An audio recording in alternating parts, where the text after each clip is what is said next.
Sorry, I'm kinda late. Ha! What's up, what's up? How are we doing today on this fine Thursday evening? I wanted to take the mic a bit further from my face. I don't know. I feel like this is practically out of shot. How is this? Is this fine or... I don't know. Anyways, how are we doing?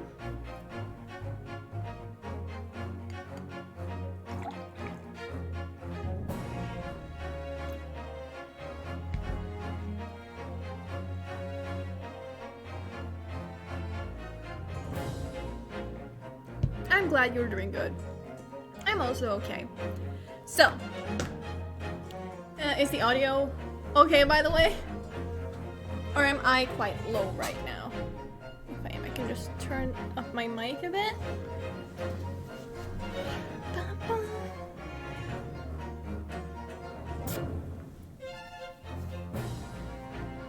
The audio is good? Cool. We love to hear it. We love to hear it. Okay, so yesterday I got Johnny West's new concert DVD, or live tour DVD, I guess. It's a concert from 2020. So it's been a while.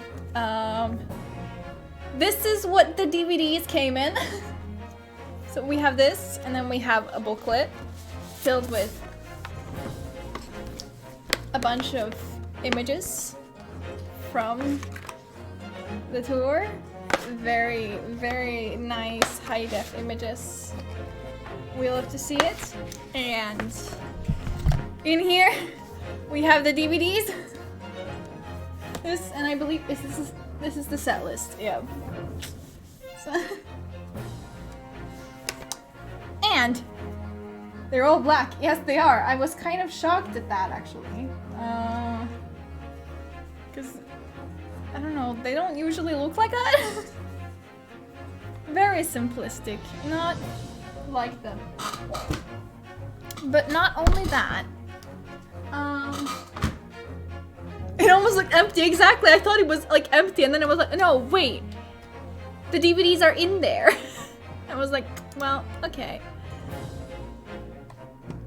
So, not only that, I also got these fancy VR goggles to look at some clips or some videos from the concert in VR, except my eyes are fucked, so I can't use these, like, not properly. I mean, I can use this still, but I won't get like the same effect out of them as someone with normal eyes.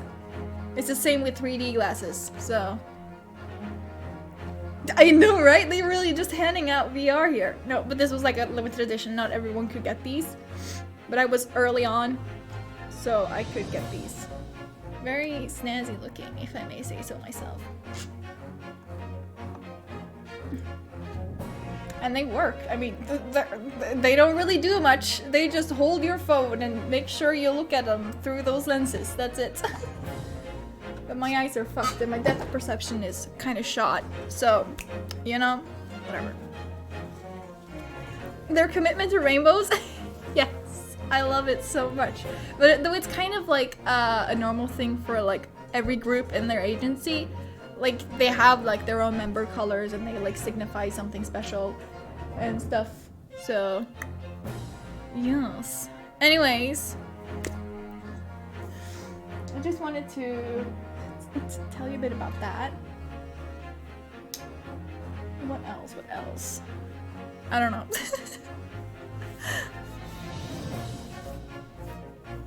Yeah, they often use their member colors and stuff. Someone is at your door? No worries. Hold on, let me just go grab something real quick.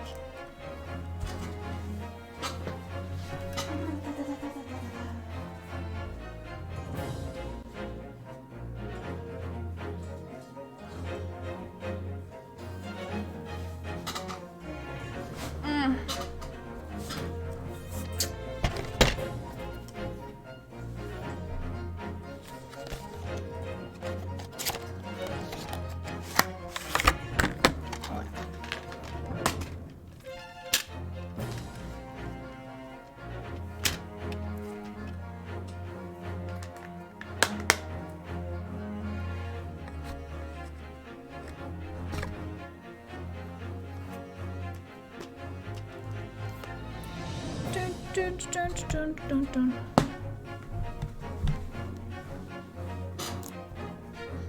just wanted to show you the DVD from the concert I went to, actually. And how different it is. Like, you can tell they went for a more edgy thing for the newest one. Well, it's not really the newest one because they had another tour earlier this year. But still.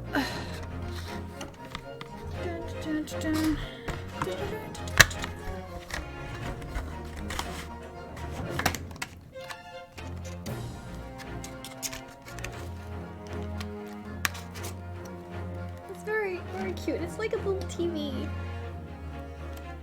And those hearts, I got them at the concert. These are from the concert. They're pretty trampled. They were shot out at some point in the concert. I don't really know. I watched the concert so many times on repeat. But I either forget to look after them or I just don't see them at all.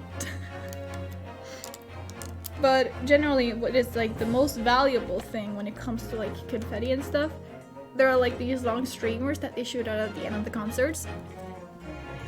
So usually everyone are just really trying to get those. But I'm fine with just the hearts. The crumpled up hearts. Because I also put them in my pocket. And yeah. That is such a cute box. I know, right? It's supposed to be like a TV. Because the concerts, or the concert and the album, I guess it's called West TV. Which is also funny because West TV was also their 5th album, so it's like West 5, you know, like. I took this, I brought this here because I wanted to just show you what the DVDs usually look like. They usually look something like this. So, yeah. Not as edgy as the other one. That is shiny, yes, very shiny. Oh, look at the back! We have the little figures based on their characters. They're called Yatsu, by the way. Hello! What's up, Navi? How are you doing?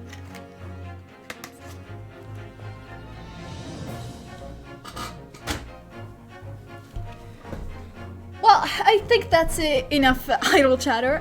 Why don't we just get into the game, shall we?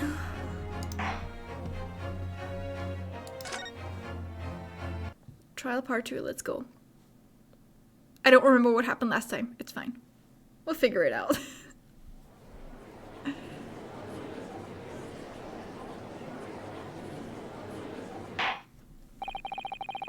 I have considered the defense counsel's request for a further summation examination of the jury. Oh, that's right. I wanted to name it that. Hold on, wait. Let me just edit stream info real quick.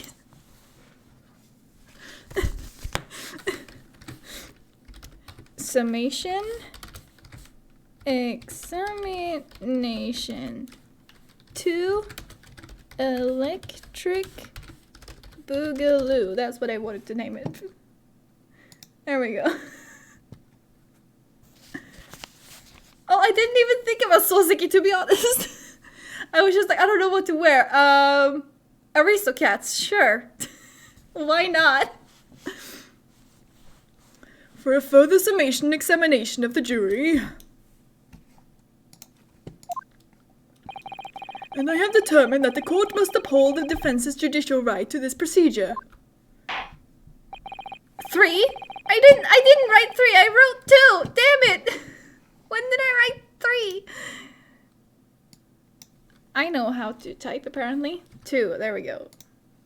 Sorry. So, counsel, you will now proceed with your second summation examination. Indeed. Let's go. If there is the third one, I will lose it.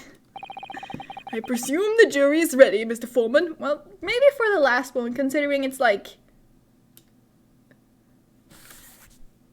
4 parts investigation and then 4 parts trial. consecutively. So there might be one there, maybe even a fourth one. I don't know. Yeah, my lord. Very good. In that case, I must ask each of you now to state clearly and concisely for the court the grounds on which you find the defendant guilty of this crime.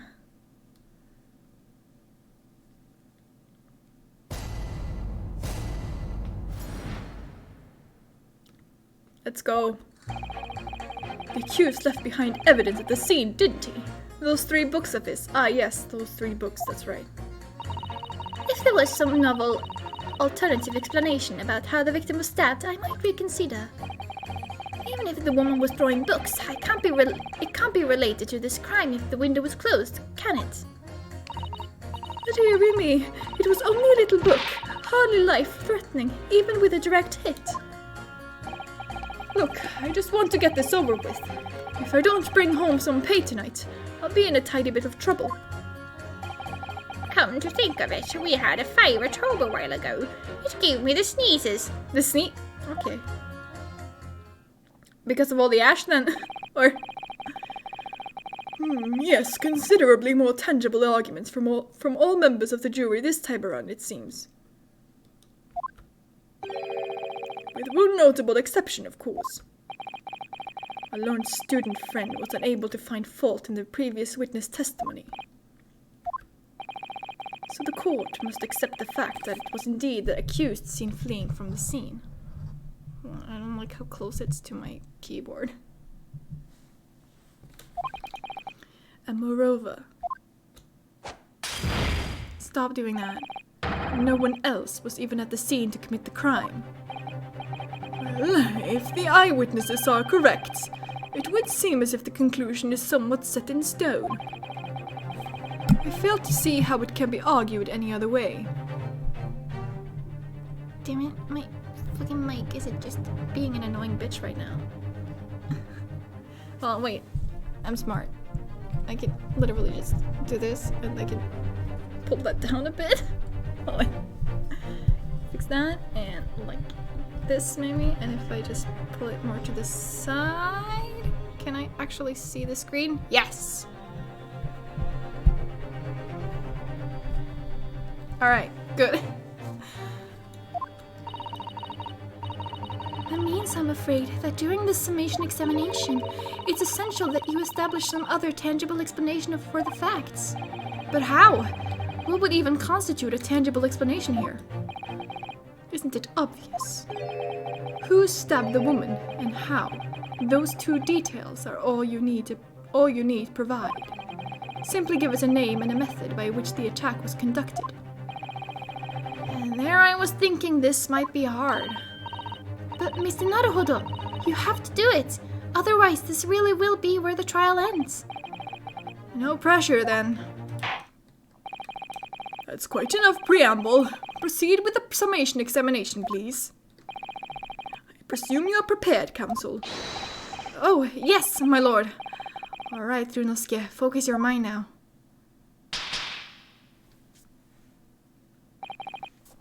Clearly, the key to this summation examination is going to be juror number 4, the maid, or should I say, Mrs. Garrideb. We have a book that disappeared from the Garrideb's house on the evening of the incident, and the 4th book found in the victim's hand. There must be a way to link the 2.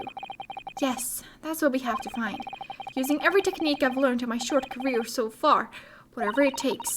Don't forget to keep an eye on Mrs. Garrideb and how she reacts, even to the things other people say.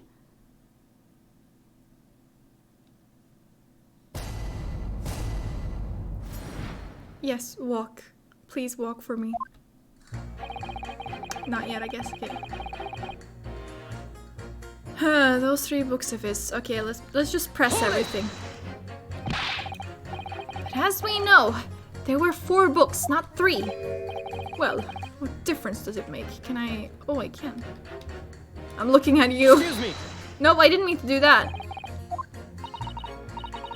What is it? No, I didn't mean to. Did that last statement trouble you in some way? Damn it, no, I didn't mean to do that. The only thing troubling me is that little Japanese lodger with a funny mustache. After all, when a lodger moves in, it's rather like having a new member of the family arrive. It might be an idea to use a new member of the family's name then instead of that little Japanese lodger.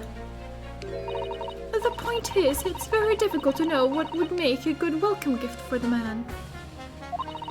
A book or something nice to eat. Putting aside concerns about presents for the moment, could you maybe focus on the present concerns at hand? Casual racism, that's this entire game pretty much. Hold on, I didn't actually...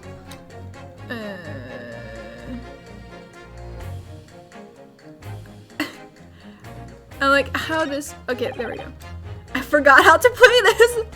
Let me press this again. Hold on, difference does make... There's every possibility that the fourth book, in fact, belongs to the defendant's landlord. Yes, and that's the part I have a problem with. Sorry? Well, at the point the woman was stabbed, this landlord fellow was at home, wasn't he? Enjoying a fiery scrap with his wife or something, you said. That's not exactly how I put it, no. Well, anyway, the point is, the fellow and his wife were somewhere else when it happened. I think that's what you call a strong alibi. So it couldn't have been the landlord who did it, which only leaves a Nipponese fellow. Honestly, I can't see what all this palaver's about. It's a done deal, isn't it? I suppose it is, since I've nothing witty left to say. Hold on, wait. I'm not happy with my mic setup. Hold on.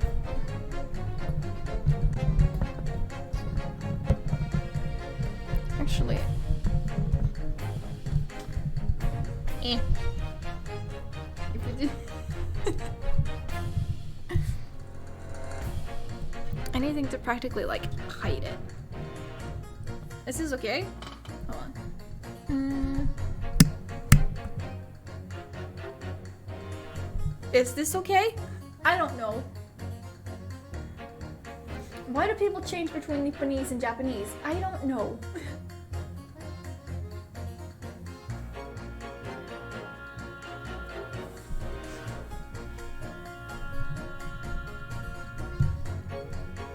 It's more roomy now? So, does that make it worse? Or like more echoey? Or what do you mean?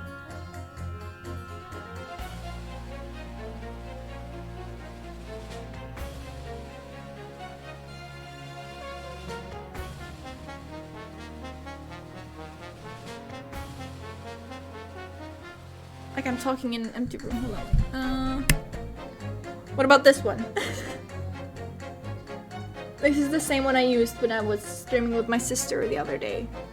Is that one fine? That is good. Okay, cool. Because that is like omnidirectional, so.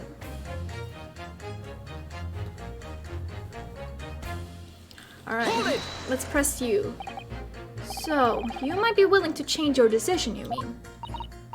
Oh my, such delight on your face. But I'm afraid I shan't be swayed by emotion. Despite what you may think of me, I am a very modern, metropolitan and rational woman. That's great. If one reads the morning papers, it's all forgotten by tea time, isn't it? So why read them in the first place? You see, modern, metropolitan and rational thinking, wouldn't you say? And not at all extreme. As I see it, an overwhelmingly suspicious Japanese man has been implicated by overwhelmingly strong testimony. So despite one or two minor puzzlements, I do declare that the man is overwhelmingly guilty. Well... Ah! My mic stand! Get back there! There you go. God, I just can't be happy with this. I need to fucking move everything out of the way. Woo.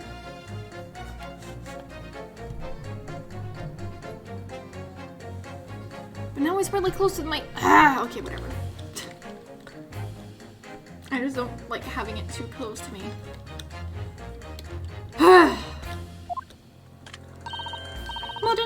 metropolitan and rational logic, wouldn't you say? Well, overwhelmingly. But us modern gals are always delighted to embrace new fads, you know. So I'd be only too happy to consider an exciting new theory if you could come up with one. I'd be happy to do that too, if only I could. Let's do our very best not to disappoint the modern and metropolitan young lady. Right. I'm glad you admitted rational there. Yes, Twink, what do you have to say to us? Hold it! But what about the possibility that the window was open?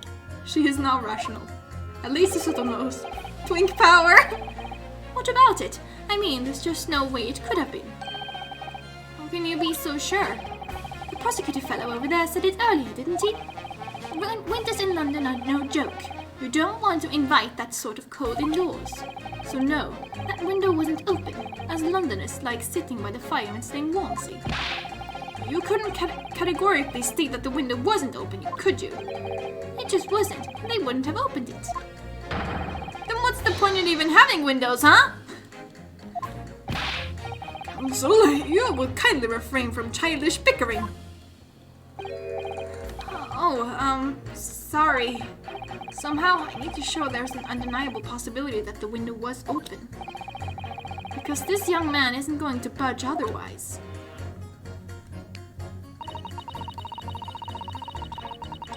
Alright, tell me more. But the little book was on fire at the time, was it not? With flames of love, I'll have you know. Yeah, sure. There's really no such thing as a loving incendiary bomb. Well, he brought it upon himself. It's playing with fire to betray a fiery love. But he told you that it wasn't him. Like, clearly you do not trust your fucking husband. Poor next year, yeah. Isn't it? Well, don't you agree? Oh, well, any kind of betrayal is certainly a bad thing, yes. But I think the argument might have arisen out of your misunderstanding, Mrs. Garrideb. Never you mind that. The point is, we were just having a jovial little dispute. Nothing more. And I won't have any more of these suggestions that it was anything whatsoever to do with this crime. Right, well, we'll see about that. But what about juror number 5? He doesn't seem to be turning a hair at Mrs. Garrideb's relentless onslaughts. It's almost as though he's used to it. What a gentle soul he is. Look, I just want to get this over with. If I don't bring home some pay tonight, yeah, we get it. You just want to go home. That's not how this works. I'm sorry. You just want to get this over with. How can you sit there and say something like that? A man's future is at stake here. But, well, him and me both then. Like I said before. Listen.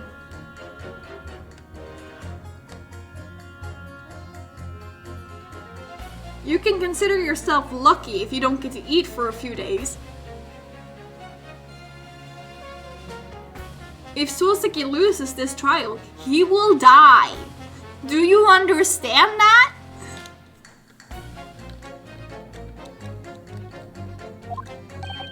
What? Told you already, I'm a day laborer, aren't I?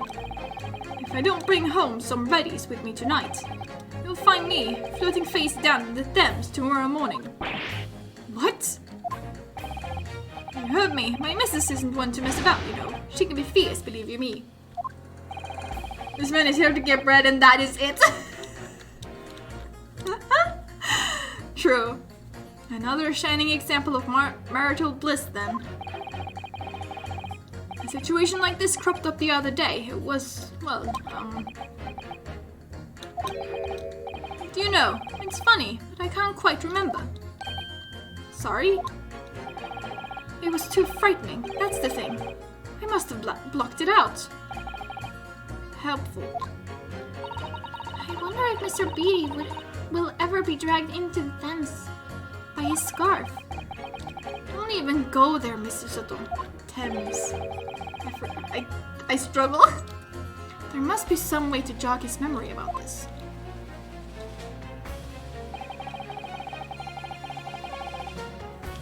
Hold it! Does that have anything to do with your decision about the defendant's culpability in this case? Sorry, what's that? You'll have to speak up, lad. Could you tell us more about that fire? It was last winter. My grandchildren baked me a lovely cake on my birthday. It had 75 candles on the top it did. What a sight to behold it was. You put candles on a cake? Was it some kind of devil worship? I just... yeah. But... Yeah. Oh, of course not. It was an angel cake to celebrate my birthday, obviously. It seems that's a common custom here in Great Britain, Mr. Naruhodo. Anyway, I mustered all my puff to blow them out. Only I must have blown wrong somehow. The flames didn't go out, but candles went flying all over the room. Huh? How? The furniture caught and everything went up. The whole place filled with smoke. Definitely sounds like devil worship to me. And by the sneezes, I presume you mean a cold, but how did you catch a cold from a fire? What a fiasco it was. The grandchildren, bless them, threw water over me as they tried to put out the flames. And then, because the whole room had filled up with smoke, of course, we had to open all the windows to clear it. Oh, you had to... Oh, of course, the windows. The biting winter air rushed over me like the devil dancing on my grave it did. I caught a terrible cold from it. It put me in hospital for a while. I won't forget that birthday in a hurry. I know it was devil worship all along, but something about this old man's story is playing on my mind for some reason. We need to demonstrate who, apart from Mr. Natsume, could have attacked the young woman on the street, as well as how he or she could have done it.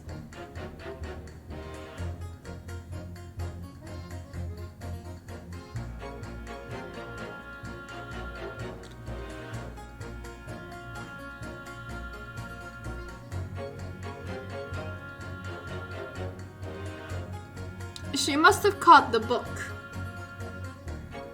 when it came flying out the window. Did they open the window to air out the fire? Yeah, I think so. Maybe they yeeted the book out, and the woman in the green coat found it or caught it or whatever. I don't know. And but the knife. Where does the knife fall in?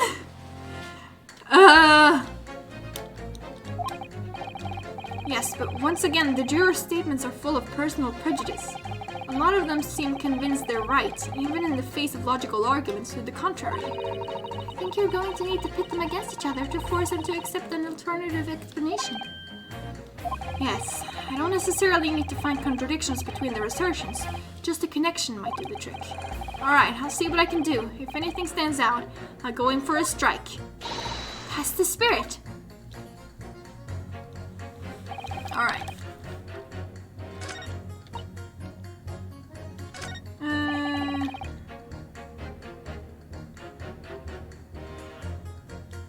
Is it this one?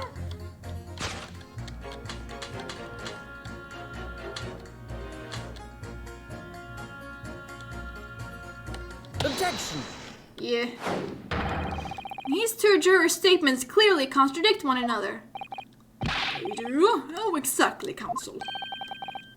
Who pointed me again? I told you it wasn't me. Twink. What's that you say? Speak up, lad. The twink looks so shocked. Speak up. Juror number 3, do you see? Oh, me. See what, sir? Did you hear juror number 6's account of his birthday celebrations last year? It seems, despite being a Londoner, he once opened his windows in the middle of winter. Well, yes, of course, because it was an emergency. I mean, obviously, if the room was filled with smoke from a fire, then you'd be mad not to open the... How? Exactly. On the day in question, at the time of the incident, there was a fire in the Garadeb household. Twin realization! And Mr. Garadeb had the following to say about it.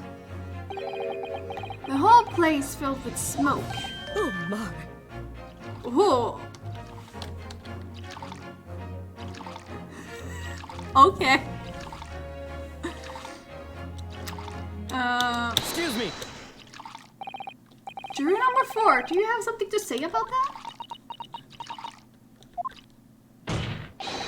Mrs. Garadeb! Oh, dearie me. What is the meaning of this? How dare you imply that I am hiding who I really am? It's imperative that you confirm something for the court. So please, it's time to drop the pretense now. What is it? When the fire started in your house that day, did you or your husband open the window? What? I beg your pardon? What are you insinuating? The room would have been thick with smoke after the carpet and bookcase caught fire as they did. In a situation like that, it's inconceivable that you wouldn't have opened the window. And what if we did? Oh, all right then. Yes, you're right. My husband was frantically trying to open the window, which can't have been easy since I continued to give him a justly deserved book battering. Even though your house was on fire? Oh, you never stop throwing until the anger subsides. It would be terribly bad for the nerves to do otherwise. Of course, I should have realized. That's a significant step forward, Miss Naruhodo. You've managed to establish that the window was open.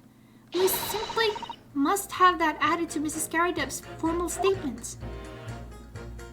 At one point you run out of books, right?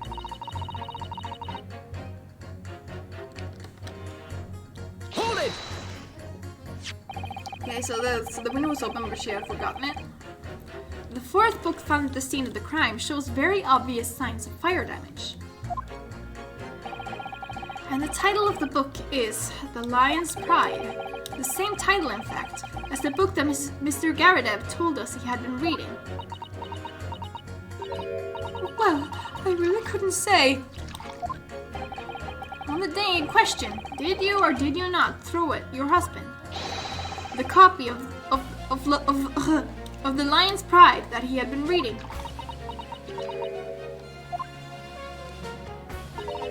I did. It was the first thing I could lay my hands on, so I hurled it straight at him. And now you come to mention it, yes. He was rather enjoying reading it, you're right. Why did you not reveal this information to the court from the outset? Because I couldn't, you insolent little man. I didn't remember. At times like that, you pick up and throw whatever you can lay your hands on as well, you know.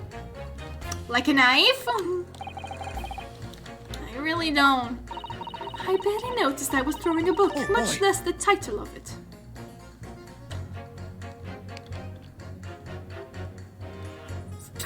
Sir? Excuse me. What is it, juror number 5? You know something. I remembered what it was. That memory I had blocked out. Ah, the bear has opinions.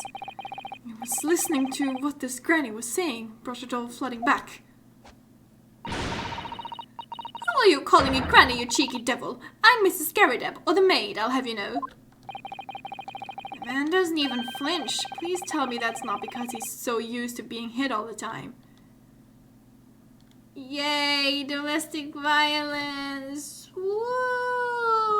I hate it here. It was about 2 weeks ago now. I just got back home after work, like. I put my hand in my pocket for the wages I'd just earned that day, and I nearly died. It was a hole. Every last penny had dropped out. Oh dear, what a disaster. You haven't heard the half of it, boy. Oh? The wife was cutting up some chicken at the time. I could hardly get the words out, but I told her straight. I've lost the day's wages, love. Next thing I knew, the blade was whistling past my ear. Stuck into the wall next to me it did, about an inch deep. No words, just terror. So the main themes are casual racism and domestic violence. Sounds about right.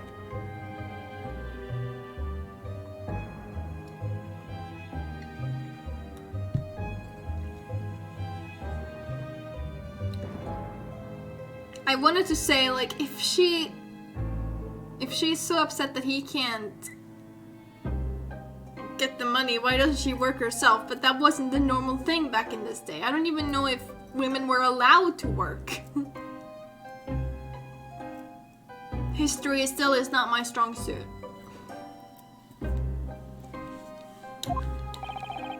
I could smell it then, you know, that god-awful stench of the Thames. I was sure I was going to end up face down in the muddy banks that night, I can tell you. Now, that's a real disaster, isn't it? I'll never use the word lightly again. Anyway, the point I'm trying to make is this. What? Where the hell is the thing I'm looking for? No, seriously, where is it? Hello, there. Right, there, I think. When women lose their rag, they'll throw anything at you. Knives, hatchets, hammers, you name it. Mr. Naruhodo, you mustn't think that all women are so short-tempered and unrefined. No, I wasn't thinking that. Throwing household objects at people is, well, it's so uncivilized. At least attack with honor, using a bow or the like. What? Attack? Who are you going to attack? Never mind. Anyway, this man's words could be rather significant, I think. Alright, we'll come back to the bow and arrow thing later. If I dare.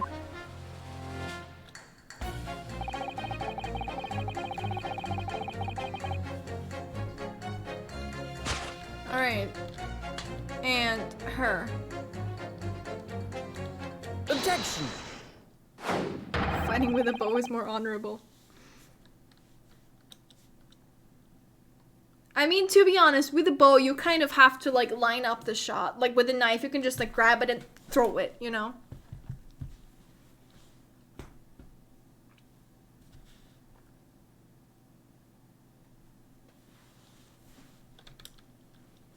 Those two statements clearly have a deeply significant connection. Good grief, you mean they don't contradict each other? Explain, counsel, at once. Juror number 2, do you think perhaps that this could be one such novel alternative? Oh my, whatever do you mean? An alternative explanation as to how the victim was stabbed in the back. What are you talking about? We've demonstrated that the 4th book, The Lion's Pride, that was found at the scene of the crime, originated in Mr. Garideb's room on the top floor of his house.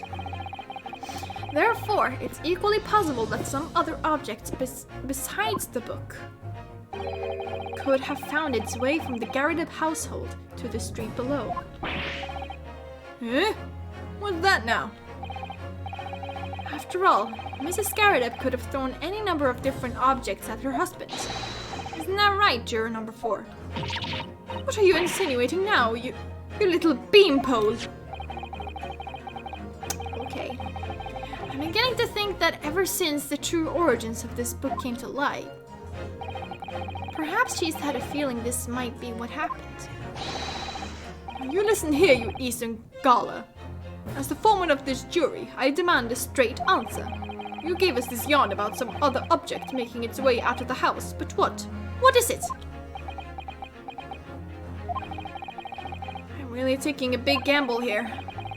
That was a bold accusation to make, but I haven't any real evidence to back it up. But I'm certain that at the very least this warrants further investigation. Alright, Mr. Foreman, I'll try to explain the defense's theory. The other object that found its way from the Garideb household to the scene of the crime was the knife. Take that!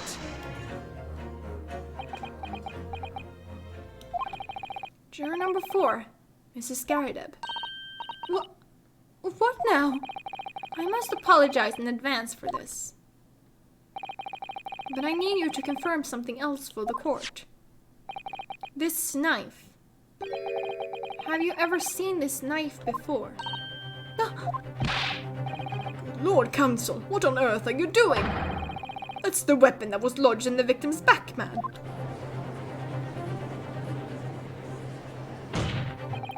My lord, remember that when the victim was attacked, Mr. and Mrs. Garideb were in the throes of an argument. Mrs. Garideb was hurling anything she could at her husband, who had been backed up against the window. A window that had been opened to clear the smoke, and through which a book sailed to land at the crime scene. You can't seriously believe that. The book was found in the victim's grasp. Are you saying that it flew out of the window and across the street to land neatly in her hand? Huh. Even my missus hasn't got a name like that. Yes, I admit, there are many details we don't yet understand. But that's the point. That's precisely why. We must not allow this trial to end. Not right now. Oh my! Ah! Mrs. Garideb, your answer, please. Have you seen this knife before or not? No. No.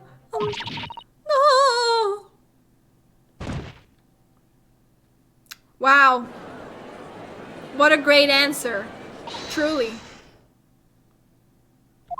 My lord? Oh. I wish to change my decision. I'm a woman of my word, after all. Thank you, madam. Yes, I agree. I certainly didn't see this coming, but I just don't think it would be right for this trial to come to an end now with so many unanswered questions. Mr. Foreman? I'd have to agree. Not that I think the granny did it, mind. Yes. You know what? I'm not quite happy about this at the moment either. All together now, ladies and gents.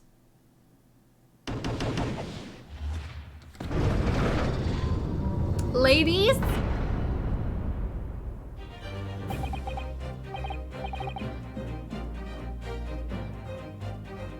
There was only one lady there. I mean, one lady and one twink. But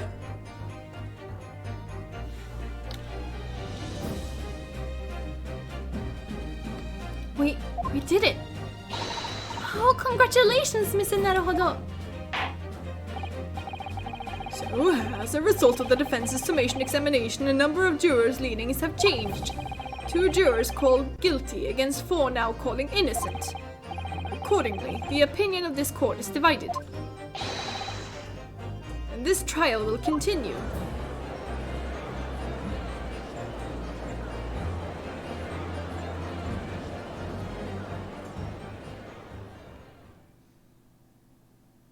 The Lady and the Twink, hottest new Disney remake? Now then, Lord Von Seeks, how does the prosecution wish to proceed?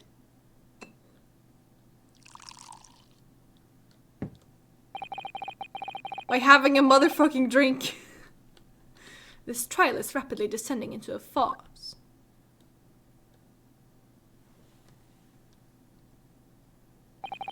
Like a corked wine, the first few sips are bitter enough.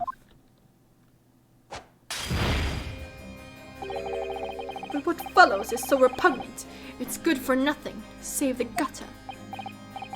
If I may, Lord Von Seeks. The defense has just put forward a credible alternative explanation for what happened. Credible? Is that your considered opinion, Mr. Foreman? The defense's argument is a joke, to which I barely know how to respond, but let me start by insisting. Now you must all familiarize yourselves better with the relative positions of those places being discussed. What do you mean by that? What's this angle this time? It should already be more than apparent that between the crime scene and the Garideb household runs a rather wide street, Briar Road.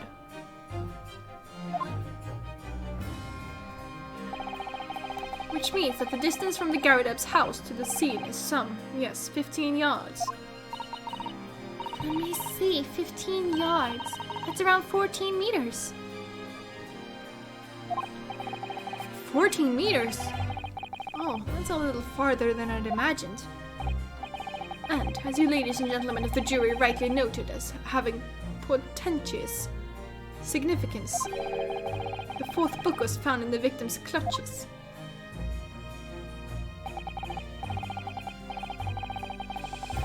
I can just see that meme OG Herlock catching the bottle. Oh yeah. Of Herlock, yeah. This is what you are taking my job. In other words, the smoldering look wantonly hurled by the lady. Book! Not look, smoldering book wantonly hurled by the lady of the house traveled some 15 yards.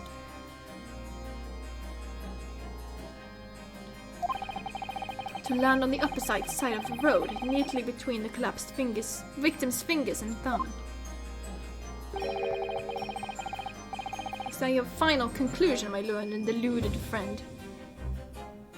He really just called us fucking Delulu. Okay.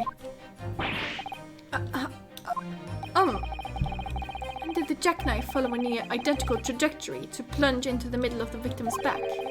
This fantasy is somewhat stretching the notion of having a bad day for the victim, I think. Even those pathetic serialized detective stories have more believable plots. No! There's nothing I can say to that. That prosecutor loves the sound of his own voice. Mrs. Soto, serialized detective stories are pathetic, are they? How dare he? The smoldering look thrown by the lady some 15 yards is funny.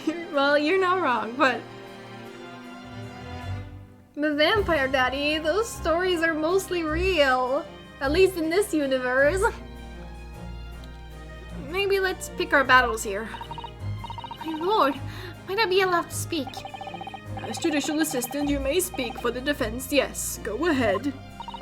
The prosecution may consider the idea a fantasy, but what the defense has postulated was believable enough to persuade the jury to change its leaning. And as such, the court has a duty to explore this alternative explanation as thoroughly as possible.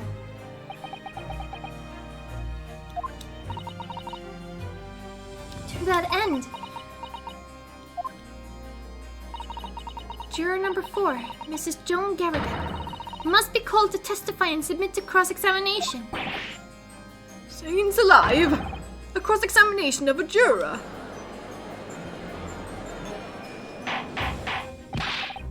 Order! Order! Order! This is highly irregular. It is unprecedented for a member of the jury to be summoned to the witness stand. Objection! Stop! Just... And unnecessary. Lord Van Seeks? And this is why you triple check your jury, yeah. Maybe it wasn't a thing yet. I don't know. There are already witnesses in the stand whose testimony and the defense may further cross-examine. Okay. If my learned friend's farcical theory has any truth in it, then both a burning book and a jackknife must have flown through the sky before this couple's eyes. And we must assume that they would be able to testify accordingly. What say you, witnesses?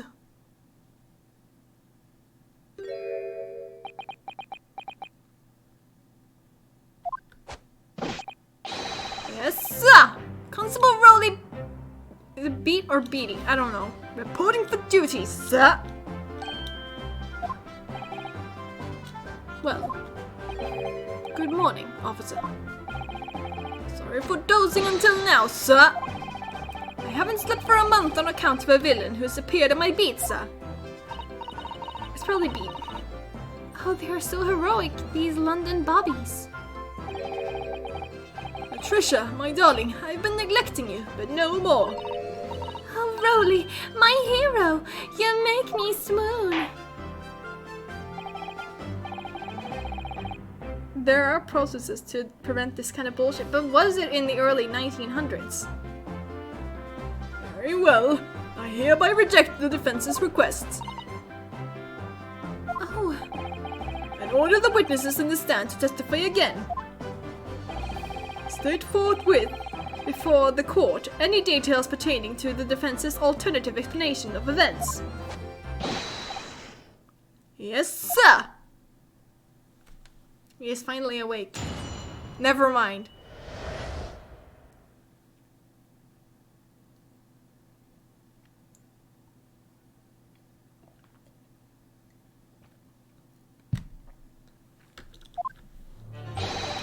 This case has nothing to do with Mr. and Mrs. Scaradeb. Believe me, a London Bobby is good for his word. You see, sir, the windows on the top floor of the Scaradeb house are top-hinged casements. obviously, if anything had been thrown out of the window, we would have seen it. I did leave the scene to go and fetch help, but my trusty Rolly was there to make sure nothing was disturbed. I didn't take my eye off the crime scene for one moment, sir. Nothing strange to report on that front, sir.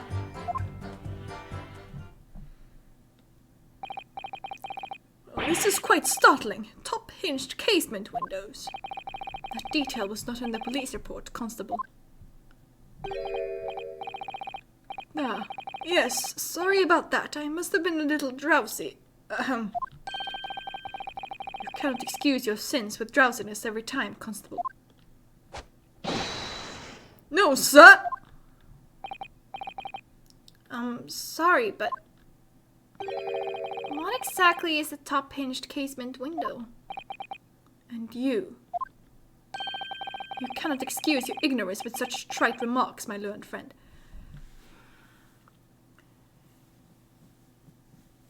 They don't have windows in Japan. You can't just expect people to know that.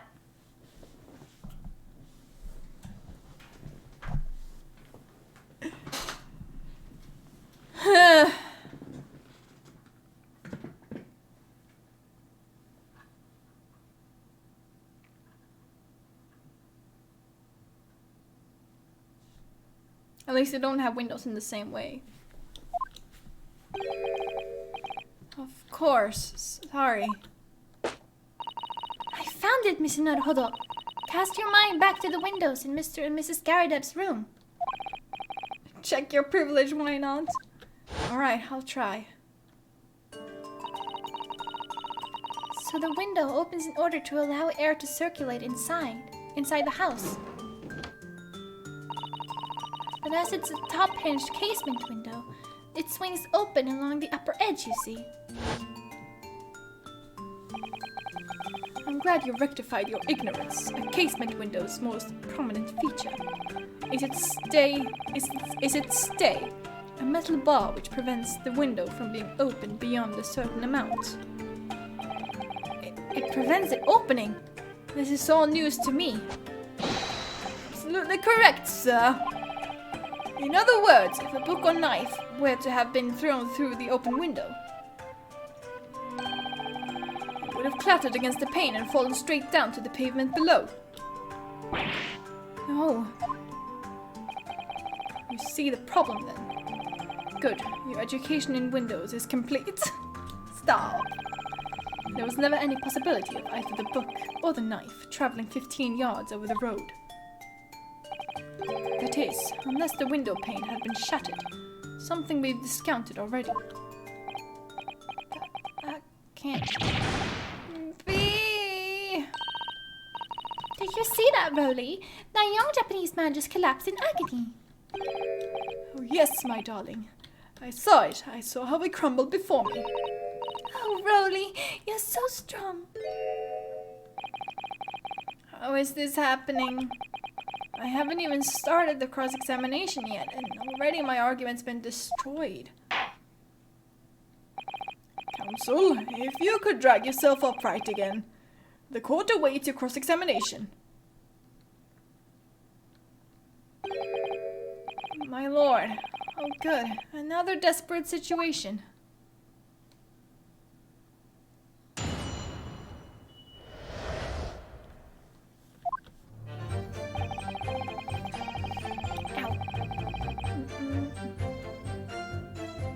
Why are we cheering for a collapsing Japanese man? Okay, let's just press everything. Hold it! That seems to have worked so far. How can you say that for certain? Very good question, sir. And the answer is this. It has the noble founding principles of the force written on it as a reminder to all policemen of our sworn duty. He showed us that before, didn't he? Did he? I can't say I remember. To patrol the streets of London town and uphold the peace of the common man is what the job's all about.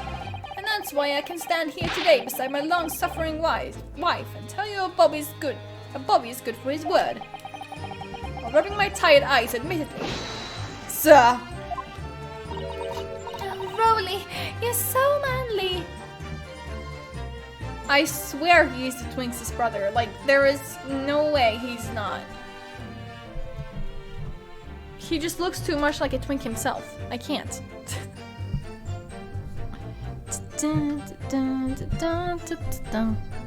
I can't. I'm not happy with my mic. I'm sorry. Okay, let's just try this again, I guess.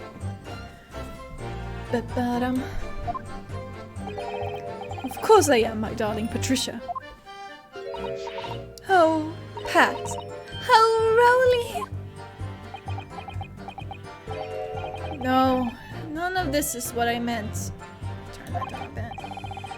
I meant, how can you say for certain that this case has nothing to do with Mr. and Mrs. Garrideb? Ah, I see, sir. You should have said so earlier, sir. Yes, well, so, could you answer the question? That was a waste of time then. Absolutely, sir. I will answer it to the fullest of my abilities, sir. There's a surprising reason why Mr. and Mrs. Garrideb's domestic dispute can't be related to this case. Before I get into that, sir, just one thing. Yes? I'd very much like you and all your countrymen to understand the Great British institution of Scotland Yard. So I hope you'll take back some tales of us London bobbies and how we uphold our guiding principles. I wasn't planning on going back just yet. I've only just arrived here. So to that end, sir, I'd be happy to lend you my warrant card for your perusal. But I must warn you, you won't be able to get through it without shedding a few tears. Thank you. I'll try. Okay, let's just take that immediately, because why not?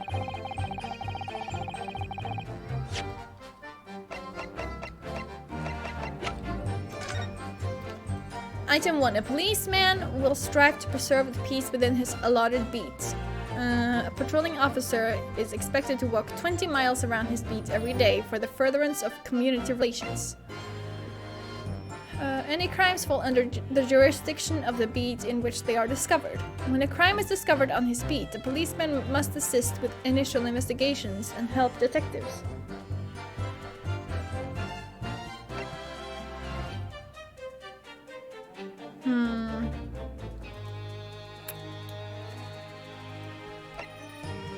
So obviously he had clocked out. He was not on his beat.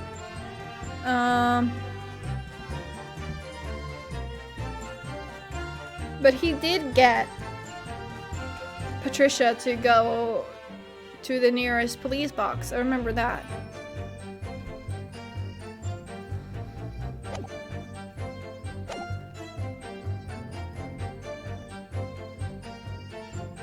Yeah, the beat is a more geographical area than a time slot. It's like his round, pretty much. Hold it! By which you mean they don't open fully, is that correct? Yes, sir! They're just there to allow a bit of air through the house, you see, so they are restricted as to how much they open. And therefore, anything thrown out of the window from inside the room would simply strike the pane and fall to the street directly below. For clarity, allow me to mark the map. Here, is the location where objects would have fallen. Yeah, thank you. Yes, directly opposite the scene of the crime, on the other side of the rather wide road. Would it have been so hard for somebody to mention this top-hinged casement thing before?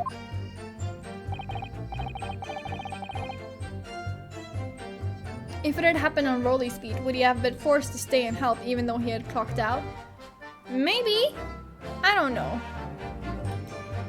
I have another question for you, Constable. What would that be, sir? How do you even know? Why would you have any idea what sort of windows Mr. and Mrs. Garadev's house is furnished with? Ah, well, sir, that's very simple. You see, I helped with the investigation yesterday. That scared me. I thought something else happened. Excuse me. Do you have something to add, Mrs. Beat? Sorry? You look, well, delighted. Is there some particular reason for that? Oh, I was just remembering, that's all. We really were so lucky. Lucky? What do you mean? Well, of course I feel terrible for the poor woman who was attacked. Don't misunderstand me, please. Maybe we've just been wrong about what side of the road this happened on all along.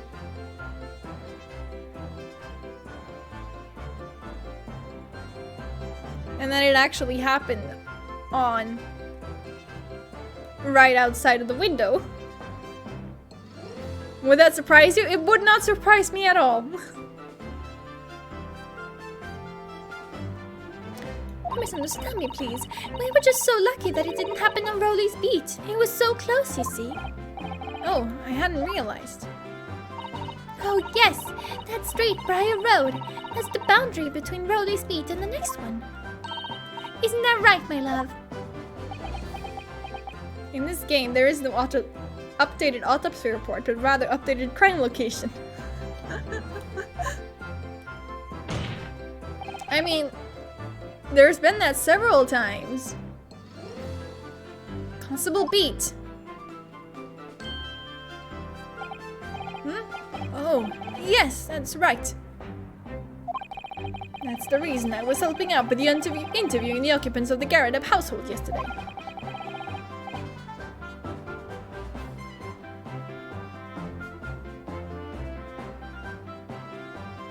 The house is on my beat, you see, sir.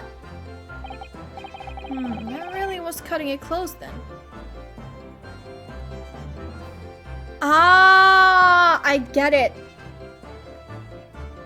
So literally, their side of the road is on his beat. And he was like, no, can't have, I don't want this on my beat. Move it to the other side of the road. I clocked out already. I'm not doing this no more for today. I'll leave it to the other people. Wow, okay. Constable, I wonder if you could clarify something. If the Garadev household is on your beat, does that mean that the pavement next to it is as well? I'm Mr. Garadev's house. Yes, ma'am. The pavement on that side of the road is part of my beat. Exactly. I ain't dealing with murders, not today, man. It's my anniversary. Yeah. I see. I wasn't aware of that. Just think, if the woman had been attacked just on the other side of Briar Road, we would never have been able to go for that meal to celebrate our wedding anniversary. But that's the life of a Bobby after all. Extraordinary people are Bobbies, tirelessly working for the benefit of all Londoners. Do you know what I think? I think it was the good Lord's way of rewarding my Rolly for all his hard work. Don't you think so, my darling?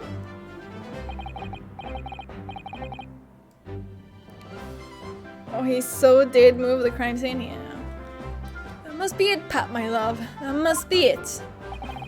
I think perhaps we should make sure we have that information officially on record. Leave it to me, Mr. Naruhodo. I'll take care of it immediately.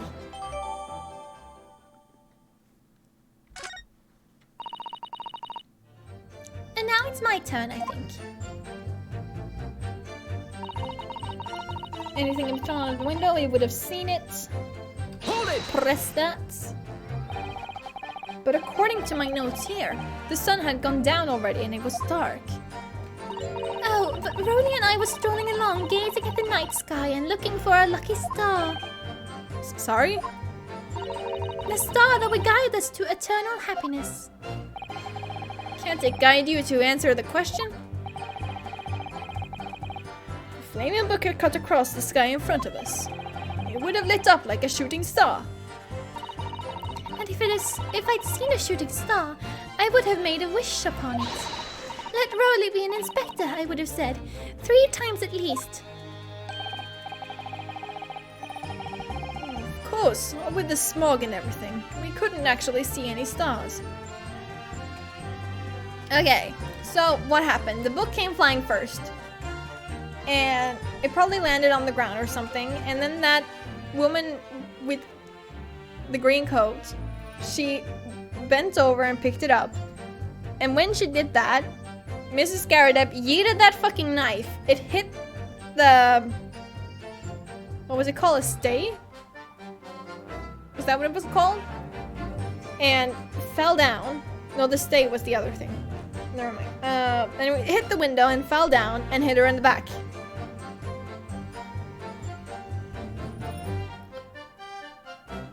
So, I guess at the end of this, Mrs. Garrideb should be, accused of manslaughter.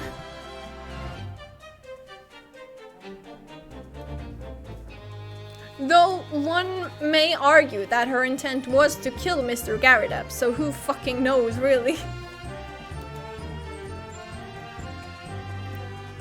With the smog and everything, we couldn't actually see any stars. In short, are you trying to say that neither a book nor a knife crossed the sky before you?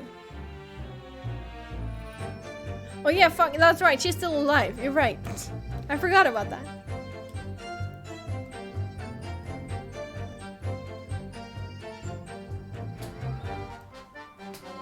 But she still got stabbed, so I think that's still what happened.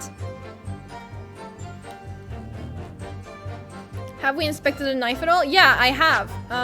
Let me just see if there's anything new I can do with it now. It's just the same.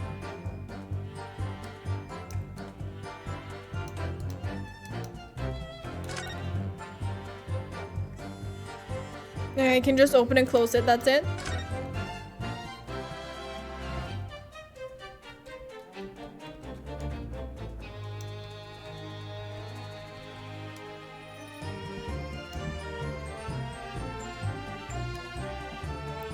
Oh yeah, the tip, that's right.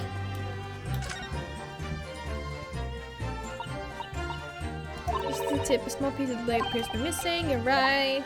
Whatever happened to it. Yeah, you don't think it could still be lodged in the victim. That sounds terribly painful. Cool, that's it.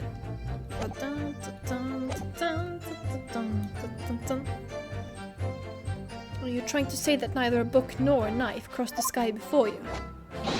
Yes, sir. That is correct, sir. As sure as the night sky in London is starless, sir. It certainly seems like they're telling the truth. Now hold on.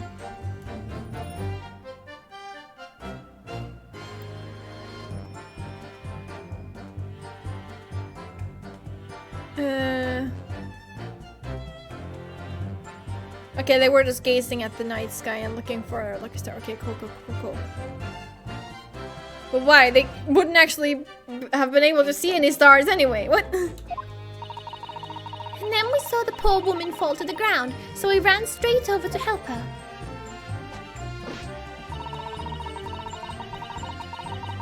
She did leave the scene. Fine, whatever.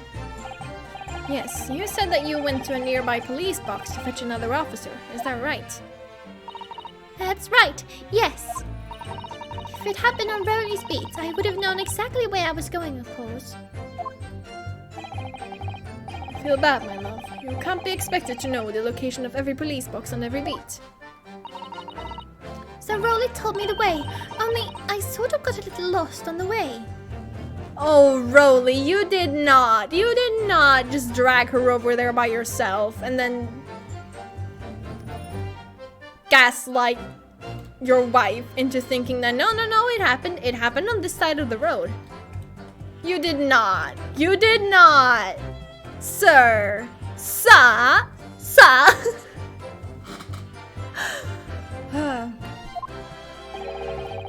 Patricia, my darling, that's why I love you. Your terrible sense of direction is bewitching to me. Oh, he totally did. He did so gaslight her. Oh no. Oh, Pat. Oh, Rolly. Oh, please. So I suppose I was gone for about 15 minutes. But like I said, my Rolly was at the scene the whole time, making sure nothing was disturbed. Unless he himself did the disturbing. That's not very girl boss of you. I was off duty at the time, of course, but a true Bobby is never really off duty, sir.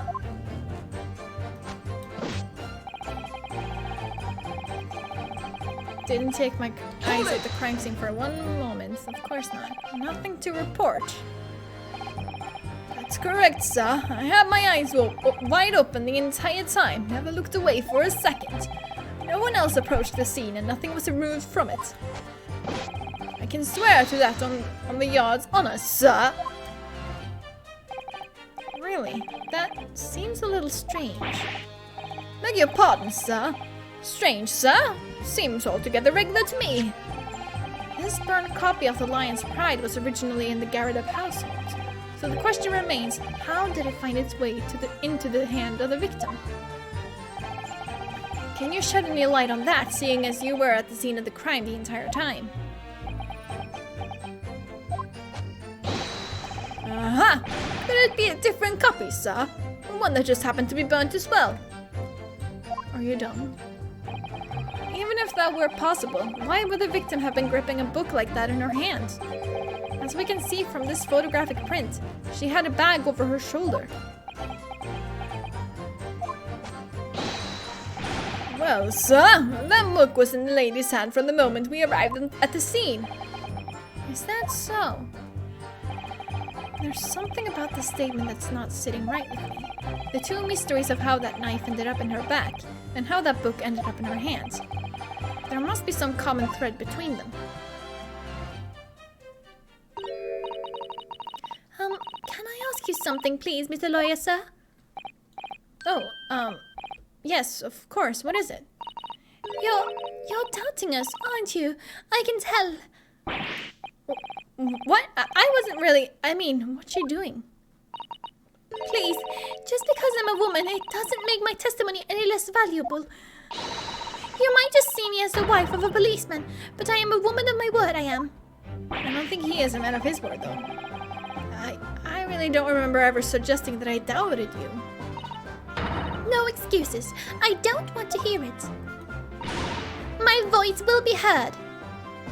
We're not doubting you because of your gender. My lord, you let me speak, won't you?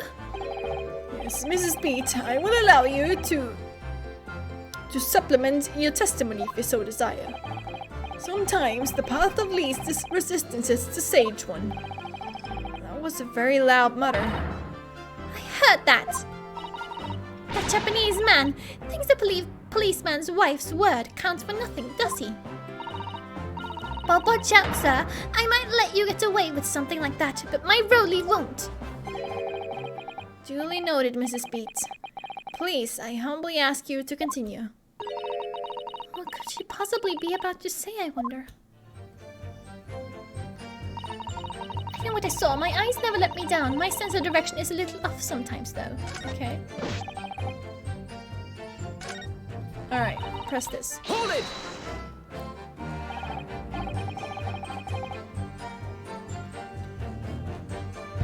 Mrs. Pete, nobody is questioning what you've told us. I saw it, I did. That evening, I saw it clearly. That little Eastern man with the whiskers and the funny curved back slinking away from the scene. And know what I didn't see as well? I didn't see any flaming books or knives flying through the sky. All very clear. You also mentioned something about having a poor sense of direction. Oh, yes, well, that's a little embarrassing, really. I'm always ending up at the wrong place when I've made arrangements to meet Broly. He gets ever so cross. Hello, Eevee Master. Ma'am, I rely and greatly value my female judicial assistant during the time where women were not really allowed to work anywhere. Yeah, exactly. Excuse me. What do you have to say? Constable Beat, is there a problem?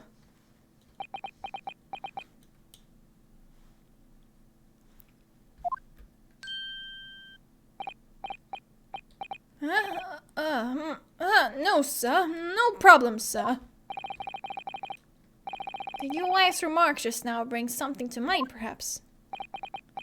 Oh, well, in no way, sir. Yes, sir. I was just remembering that the same thing happened that evening as well. You mean Mrs. Beat lost her way on the night of the incident? Well, you see, I sent her off to find a police box in the next beat over from mine. But she was gone a fair bit longer than what I was expecting. I thought she'd be back inside 10 minutes, but my darling was gone a good 15.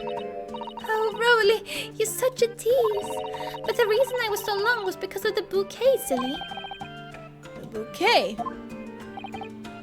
Sorry, what bouquet are you talking about? I made a grade A chicken soup. I am so happy with it. Oh, chicken soup. That sounds great. You're making me hungry again. Stop that. Oh, it was a present for our wedding anniversary.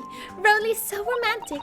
He saved up for it with farthings and halfpennies he found in the gutter while doing his rounds. Roly, are you okay? Yes, how romantic. I'd forgotten all about it until just now. Had you, my darling? No! Oh, yes. But that was just between us. I'm not talking about it to anyone else, darling. You have to promise. Really? Oh.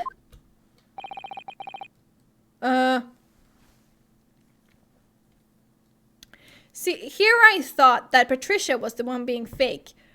But what the hell is Roly doing? What was that all about? Constable Beat looked very obviously troubled during that exchange.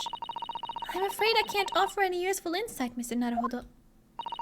But I'm quite sure of one thing. We have to ask Mrs. Beat about the bouquet. Mrs. Beat, this bouquet you just mentioned, I'd like you to add details about it to your testimony, please. Oh, really? Yes, I'd love to.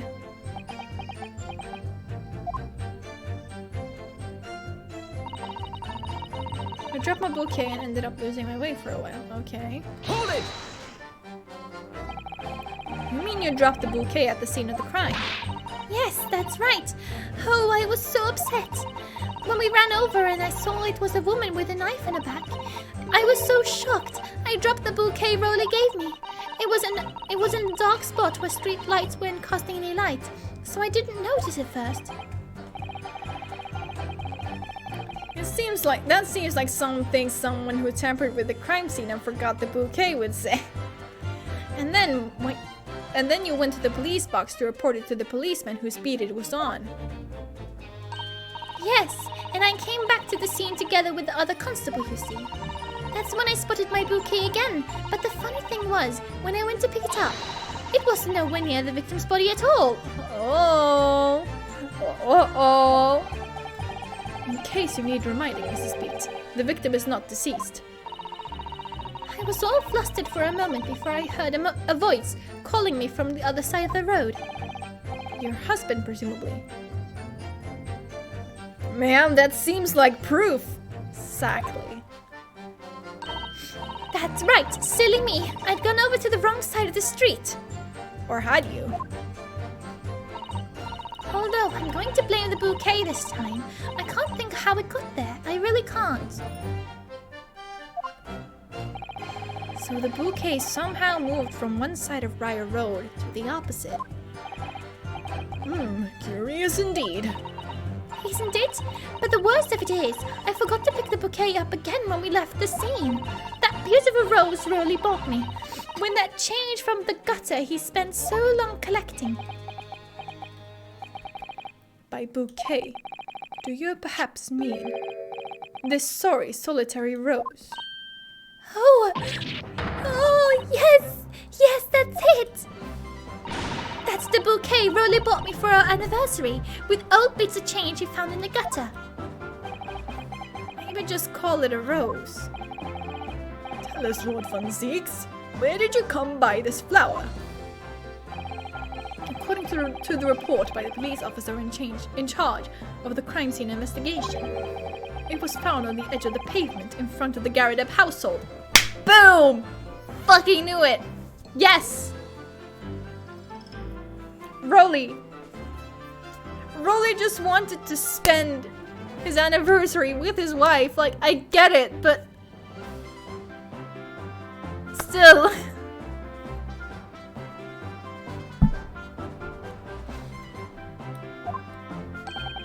In front of the Garadeb's house.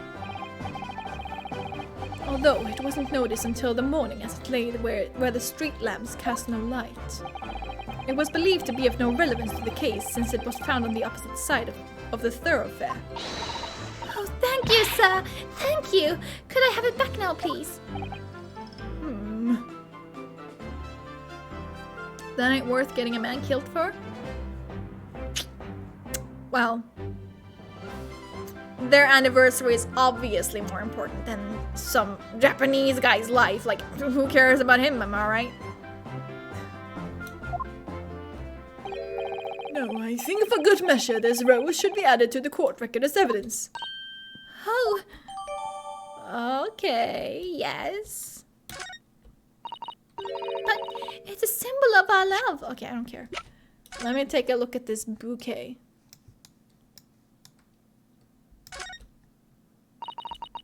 An English rose. It's such a beautiful flower. This is a rose, is it? I've never seen one before. Do you not take an interest in flowers, Mr. Naruhodo? I wouldn't say that exactly, but I do know 3 types at least. Gosh. 3? Yes, plum blossom, peach blossom, and cherry blossom. Wow, good job. Perhaps you should consider branching out, learning some that aren't fruit tree based, for example. Man, my man's got priorities. Is it just the same? Yeah. Okay.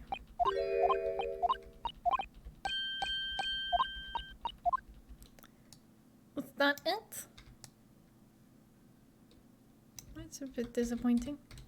Just the same? English rose? It's very stylish paper the flower's wrapped in, isn't it? It's just an old newspaper, Mr. Naruhodo. Oh, I suppose it's because I'm not used to seeing English print. It looks so exotic to me.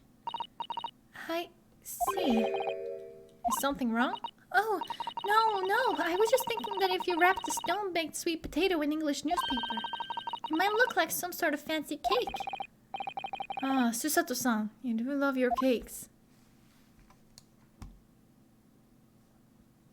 I think that's it. Cool, so there's nothing in it.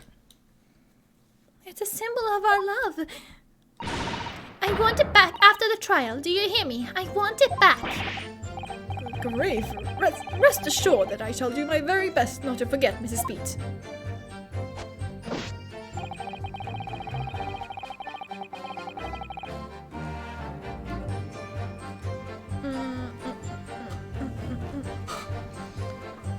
Okay.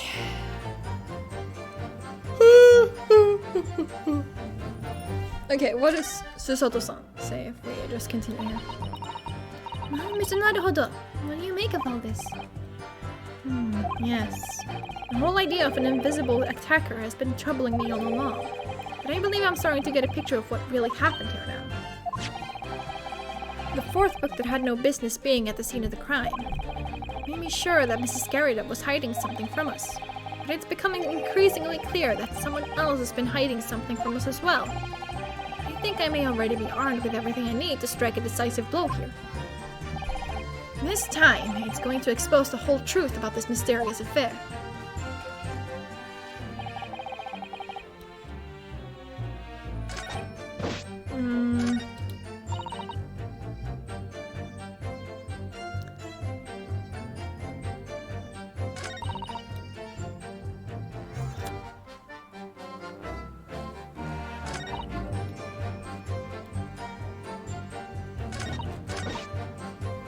What should we do?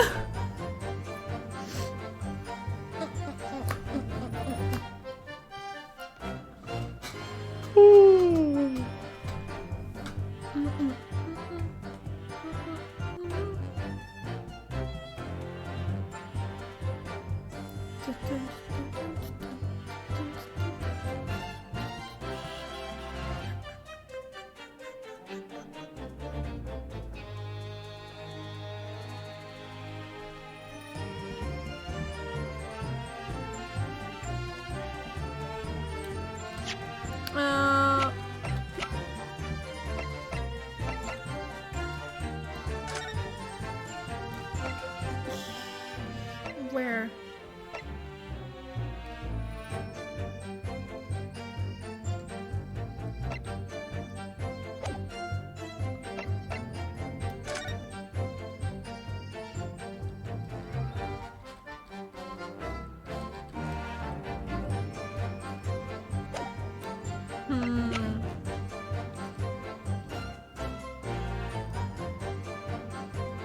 The shock of seeing the stabbed victim caused Mrs. B to drop the rose where she stood.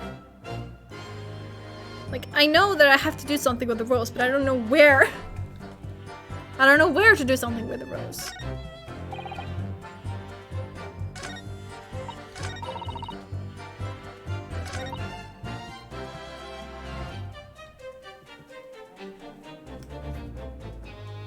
Hold on, I'll just do something real quick. Be right back.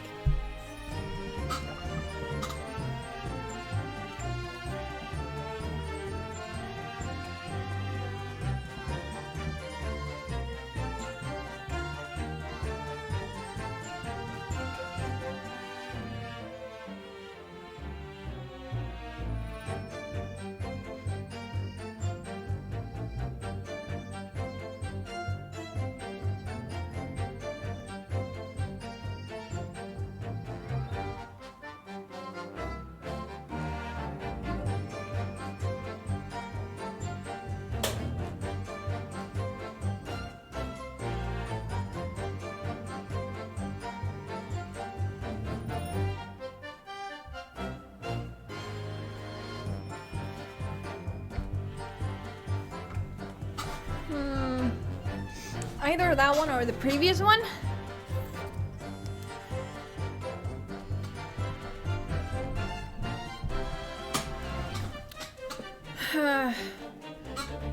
Maybe I should just go through and press everything again and hope that something else happens. I don't know. Let's try that, actually.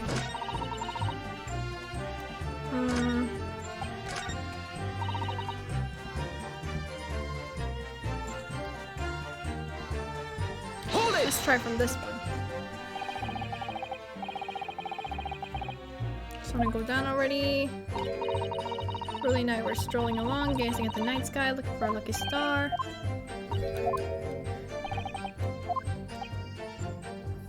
Flying with whatever. Would have lit up like a shooting star, and then you've seen it. We couldn't actually see any stars.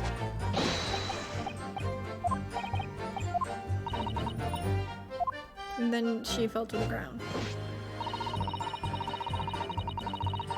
Yeah, exactly. That's why I'm doing it again.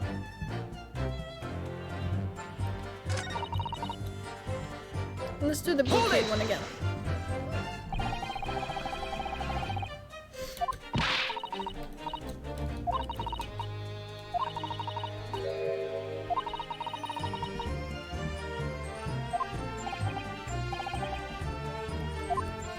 Alright.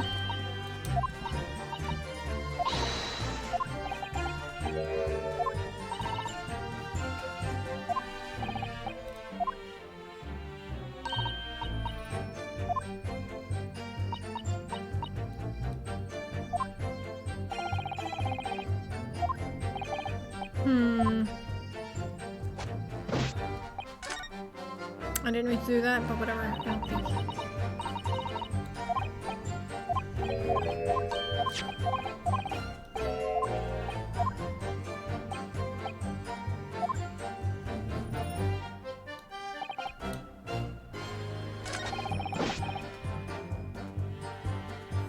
Hold it! Press this one again. They don't know fully.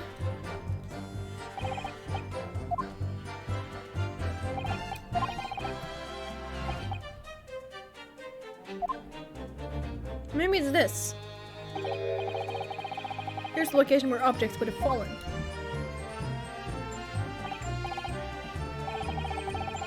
Directly opposite the scene of the crime, on the other side of the game. Maybe it's this.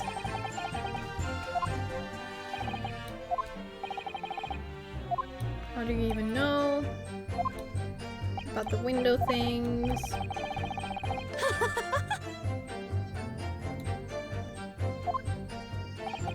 Okay, let's just ignore her for now. Help in what way? We as members of the public are questioned in order to gather information about the case. That's right, sir. The sad truth is, we're all overworked. So even though it wasn't under the jurisdiction of my own beat, I obviously wanted to help. I see. Well, thank you. Is it my turn now? Okay. Save before we start presenting evidence? Sure. Why not? Okay.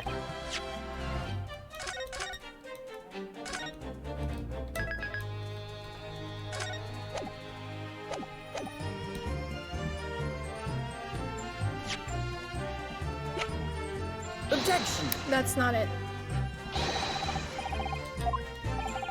Well, damning you say? Just look at you, counsel. I see your trembling hand, your pallid expression, and your perspiring brow. It seems to me that is a damning inconsistency here, with the misplaced confidence of your assertion. Okay, whatever. Always handy here, right? Should I just try the rose on every statement?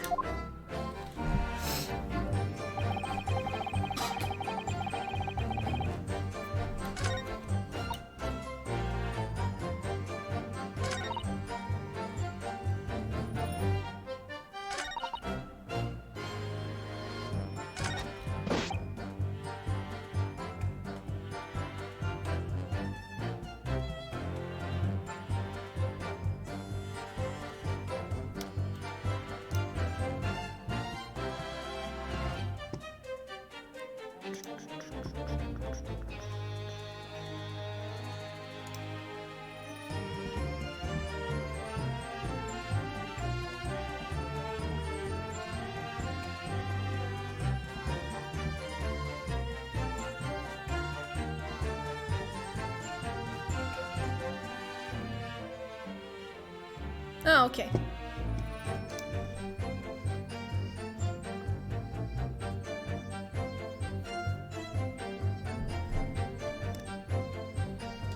Sorry, I had to cheat a bit. I am a filthy cheater. God damn it, just...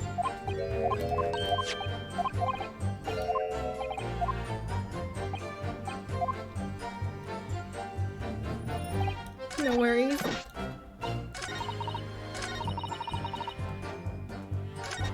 It's this one, it's the sixth one. This game gets weird sometimes, yeah, I know. It's this one, Objection! the rose. Which I think is, it makes sense, but it's kind of weird. You claim, Constable Beat, there was nothing to report in the 15 or so minutes you were guarding the scene. But that cannot be. What do you mean to say?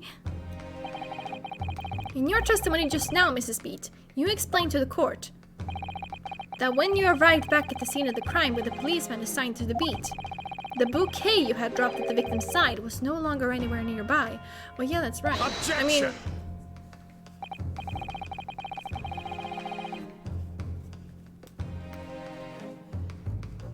I don't know, just kind of weird.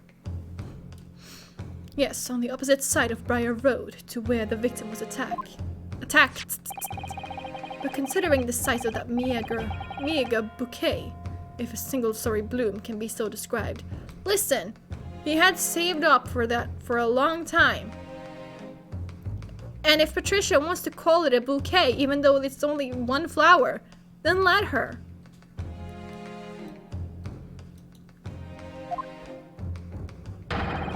No doubt it was blown in the wind across the street, back into the gutter where it belongs. Wow, okay. Not everyone can afford oodles of flowers. True. Meager. Objection!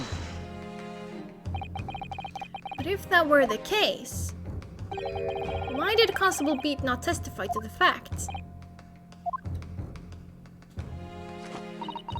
No one else approached the scene, and nothing was removed from it. Constable Beat swore to that on Scotland Yard's honor. But the bouquet belonged to me. It has nothing to do with the case. That's why Rowley didn't mention it, I'm sure. No, because sadly, it's not only your bouquet we're talking about here. More than one thing in this case is mysteriously the wrong way around. What are you talking about? Think about it. Besides Mrs. Beat's bouquet, where's Mr. Garrideb's book? There's Mr. Garrideb's book. Mr. Garrideb's copy of The Lion's Pride, which was thrown out of the window by his wife. Would have struck the pane of the casement window and landed here, on the west side of the street. And yet, it was actually found here, on the opposite side of the road, in the victim's hand. Von Zieks is upper class AF, yeah.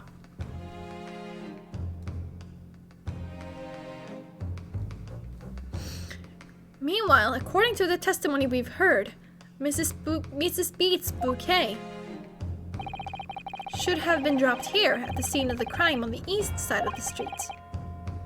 But in fact, it was actually found here on the opposite side of the road, in front of Mr. and Mrs. Garrideb's house. Mr. and Mr. Garrideb? Sure. There's no logical explanation for those things. Unless somebody deliberately moved them.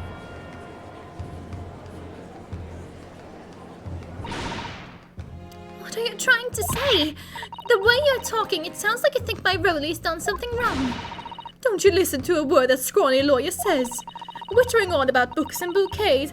Why should we care? It's nitpicking, that's what it is. Oh, good. Mrs. Garrideb's come around. You might call it nitpicking, Mrs. Garrideb.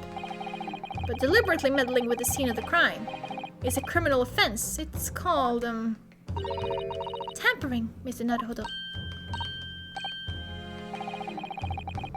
But the person responsible for this tampering cannot admit to it, for a very subtle but compelling reason. Objection! Tampering. You've barely heard the term before. Tell us, my learned friend. Who would possibly have had cause to carry out such an elaborate deception? Yes, there is someone who tampered with the scene of the crime that evening. All the evidence and all the testimony points to that one particular person. Counsel, I must demand that you substantiate this conjecture. Who are you saying is responsible for tampering with the scene of the crime? Roly. Take that! Roly-poly. Obviously, there's only one person it could have been. Pigeon Man. Constable Roly Beat. It was you. What? A policeman? A member of Scotland Yard? What nonsense! Why would my Rowley do something like that? There's no straighter than my husband. No Bobby works more tirelessly for the people of London. Mrs. Beat, you said in your testimony that your husband asked you to go to a nearby police box to fetch the officer on duty. The 15 minutes that you were absent from the scene is the only opportunity anyone had to tamper with it. You're making it up. It's all nonsense. It's all lies. What about the Japanese man with the whiskers? I bet it was him. He did it. Objection! If that was true, Constable Beat would have seen him do it. Oh. Forgive me for pointing it out, but when you dropped your bouquet, Mrs. Beat, it was after the defendant had fled the scene. Well, Well, Objection! First, you make accusations about the landlord and his wife. And now you incriminate the policeman as well. But your accusations lack one very important thing. Is it motive? You claim the crime scene was tampered with. But there is only one reason anyone would commit such a reckless crime: to hide something. He must be having concussions. that's right. He is right. But my husband and I just happened to be there. That's all. So why would we have anything to hide? It doesn't make sense. Well, it was on his feet. You've offered no motive for this alleged tampering. There it fucking is. There it fucking is. Every single time. Fucking was motive. Of course it was. I knew it was motive the second I started talking about it. I was like, motive. And until you do, your accusations are nothing but empty threats. Constable Beat had a very good reason for wanting to tamper with the scene of the crime. That's the key to this entire affair. Mr. Naruhodo, have you managed to solve this mystery? I solved it like 15 minutes ago. Consul, you have made a very serious accusation against a London police officer. If you are mistaken, I am sure I need not point out that your reputation as a lawyer will be irrevocably damaged. I just have higher hopes for fancy sometimes, you know. Well, I be like that. With that stark warning in mind, you will now explain to the court the motive for this alleged tampering. Yes, my lord.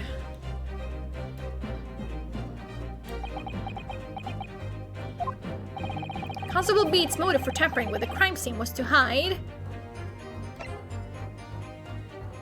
where the victim fell. Where the victim fell to the ground. That is what this Bobby had to cover up. At all costs. What? Where the victim fell? You mean where she was attacked? What are you talking about? We told you at the very start, didn't we? On the pavements of Briar Road, we saw it happen, remember? It was right here, as if anyone didn't already know.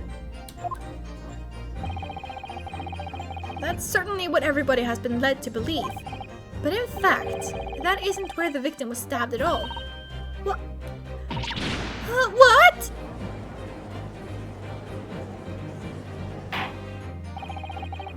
I'm beginning to wonder where this tumultuous trial will end, Counsel.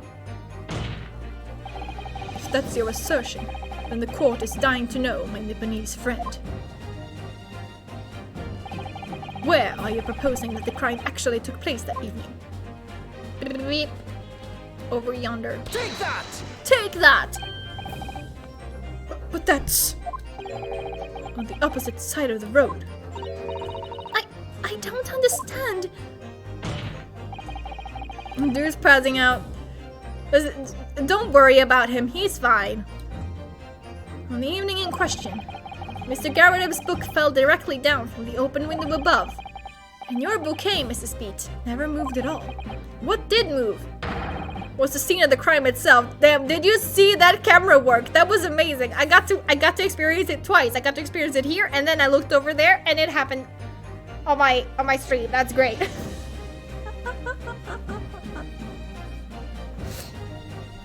That was amazing. Oh man, that was a 360 accusation. Good gracious. Objection! Perhaps you haven't been listening to the ample testimony the court has heard. But these witnesses both saw the moment the attack took place. That's right. I saw it with my own eyes. It was 5 o'clock in the evening and already dark. There was a typical London fog on the ground. When you saw the incident unfold and ran to the victim's aid. That was actually on the west side of Briar Road. No, that's not true. It can't have been. Constable Beat then arranged for you to be absent for a while by sending you for help. And during the 15 minutes you were away, he transplanted the crime scene. He moved all the things shown in this print, the victim herself, the 4 books, He moved everything, in fact, to the pavement on the east side of Briar Road. Extraordinary. But the constable overlooked one thing. What? What did he overlook? The bouquet, I presume. Exactly. The prosecution told the court just a few minutes ago about the discovery of the rose bouquet. Lord Von Zeek said it wasn't noticed until the morning, as it lay where the street lamps cast no light. Yes, it couldn't have been seen in the dark, obviously.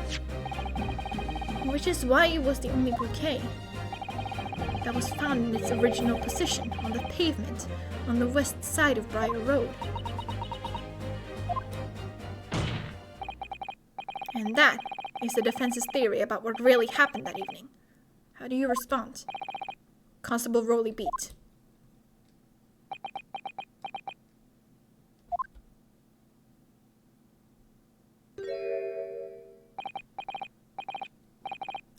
Well, I'm very sorry. He's sorry, everyone. That makes everything so much better. I didn't mean to nod off again. Never mind. But I haven't slept properly in a month. Did I miss anything important? Okay. Oh, Rowley. It isn't true, is it? What that lawyer said is all lies, isn't it? I know it is, because you're the most upstanding, righteous man I know. I had a dream. A terrible dream. All the things I did that night. Everything come out. Everything exposed. Only it seems it wasn't a dream at all. Good golly!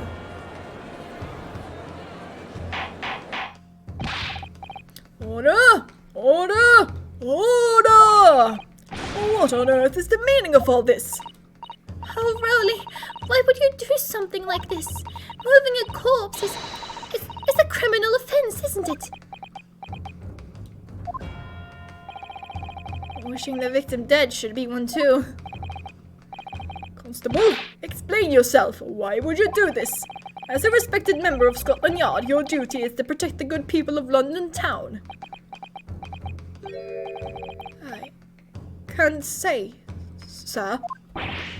What? I know. I really am ever so sorry about all this. For damaging the Yard's reputation. For everything.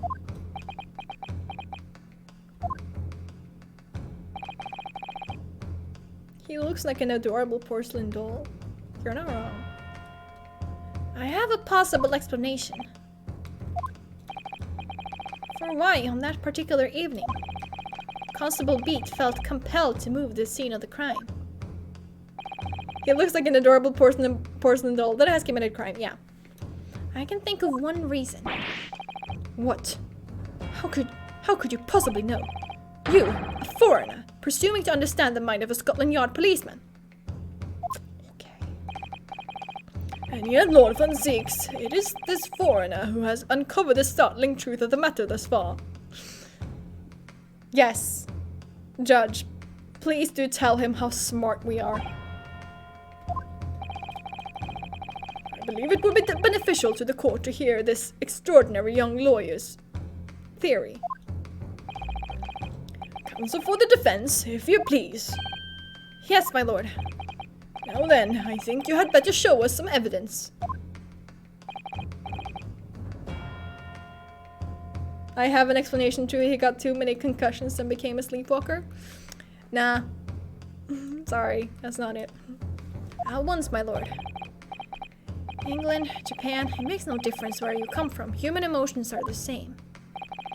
And I think I have a fairly good idea of the feelings behind this man's actions. What gives away the motive for Constable Beat's unthinkable actions? It's the rose, isn't it? Anniversary, yeah. Take that! I realize that I'm a foreigner in this land, and I have only just arrived from Japan. Which is why all this information about London's so-called bobbies is completely new to me. I've learned that through honorable patrolling the beat is the most demanding work in the world, for example. Keeping the peace, looking after the citizens on his beat in all kinds of ways. There's no doubt that a young bobby is charged with a great deal to do each day, certainly. But for Constable Beat, the day in question was special. Special? How? On account of this bouquet, my lord. Oh yes, it was our very first wedding anniversary. Constable Beat had worked so hard to be able to afford this simple gift for his wife, and was so looking forward to taking her out for a celebratory meal, when he and Mrs. Beat stumbled upon a crime along Briar Road. When he saw that shadowy figure through the fog collapse on the pavement ahead of them, what must have gone through the man's mind? So that one particular day, I was looking forward to celebrating my wedding anniversary. Mrs. Beat puts up a lot with being married to a bobby like me. I wanted to show my dear wife how much I care.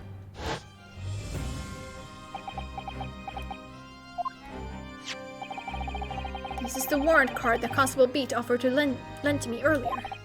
Inside, among the rules for patrolling policemen, it says, when a crime is discovered on his beat, a policeman must assist with initial investigations and help detectives. Uh-huh! Constable Beat. Is that or is that not the reason why you moved the whole scene of the crime that day? Yes. Everything you said, it's all right. So that's it. It was all to do with the boundary of your heart. Of your beat. Of the heart? Where did I get heart from? Heartbeat? Okay, sure. The boundary of your beat. Oh, Exactly. To summarize, the incident actually occurred on Constable Beat's beat. Constable Beat's beat? Okay. Good gracious! Constable, do you realize the gravity of what you have done? It was the first time since I became a copper that I'd ever cursed God. Stay close to me, Pat. The criminal could still be lurking somewhere. As we ran over to the scene, I had every intention of doing my duty as a police officer. I've got to report this to the station as quickly as possible. But then it dawned on me. I realized where we were, where the victim was lying, and what that meant for me. When a crime is discovered on his beat, the policeman must assist with initial investigations and help detectives. He just wanted a night out. Yeah, I also feel sorry for him. Why here? Why did this have to happen here? And why tonight, of all nights? Why?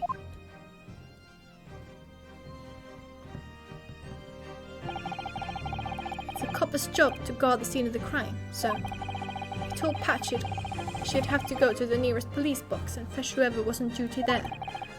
It was then, when I opened my mouth to speak, it just came out. I couldn't believe the words that were coming out of my own mouth. This is the next beat to mine, Pat. So you'll have to go to the police box that covers it. Run right along Meerschaum Street and then...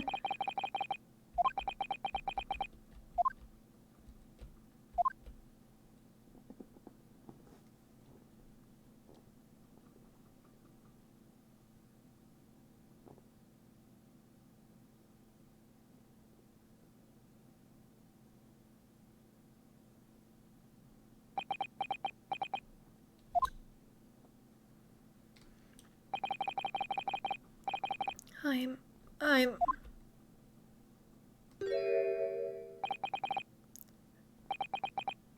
sorry. I'm so sorry. oh, Constable. I just wanted, just that one night, to take my Patricia out for dinner. Oh, Rowley. Just that one night. You knew that if the incident was on your beat, your evening of celebration would be ruined. And so you decided to move the entire crime scene outside your jurisdiction. Just across the street to the east pavement of Briar Road, which falls under the neighboring beat's care. You see, I thought... Well, I was sure the victim was dead, you see.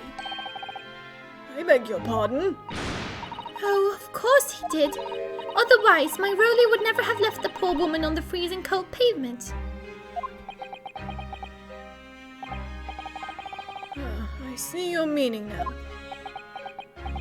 Honestly, that is dedication. It is. But God got me back from my sins, didn't he? That's why I missed the rose I bought for Pat. Oh no, Rolly! That was all my fault. I should never have dropped it in such a dark place. I'm so sorry, Rolly.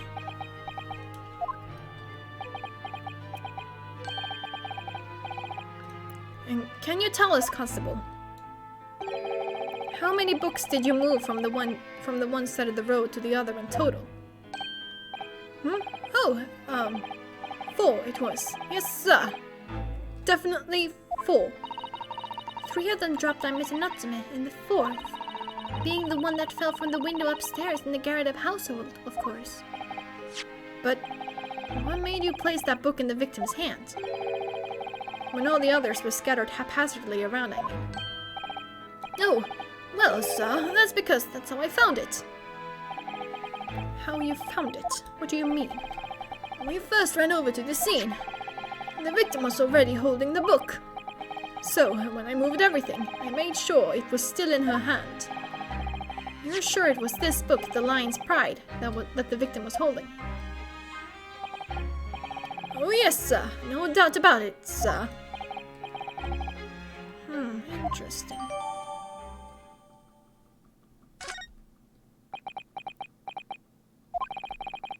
I thought it was an open and shut case at the time, you see. There were only the 2 people at the scene, and Pat and me both saw it happen. However which way you looked at it, it had to be the fellow who ran off who done it, I thought. I couldn't see the harm, really. I didn't think moving it all over the road would make a jot of difference. I suppose this is it for me now. I've had it.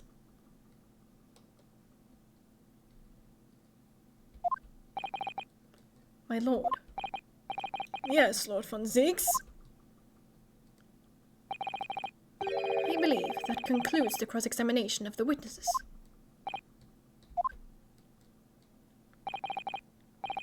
Constable, you may withdraw. Yes, sir. Mr. Prosecutor, sir. What will become of my Rolly? What will happen to him? For now, you're free to go home. The police will contact you in due course. Please, don't punish my husband. This was all my fault. Patricia, no. It's because I'm always moaning at him for coming home late. Leave it now, Pat. Let's go home. I'm tired. All right then, my love. One last thing, Constable. Sir? Let this be a lesson to you. In a criminal investigation, every detail matters, however insignificant it may seem to you. Yes, sir.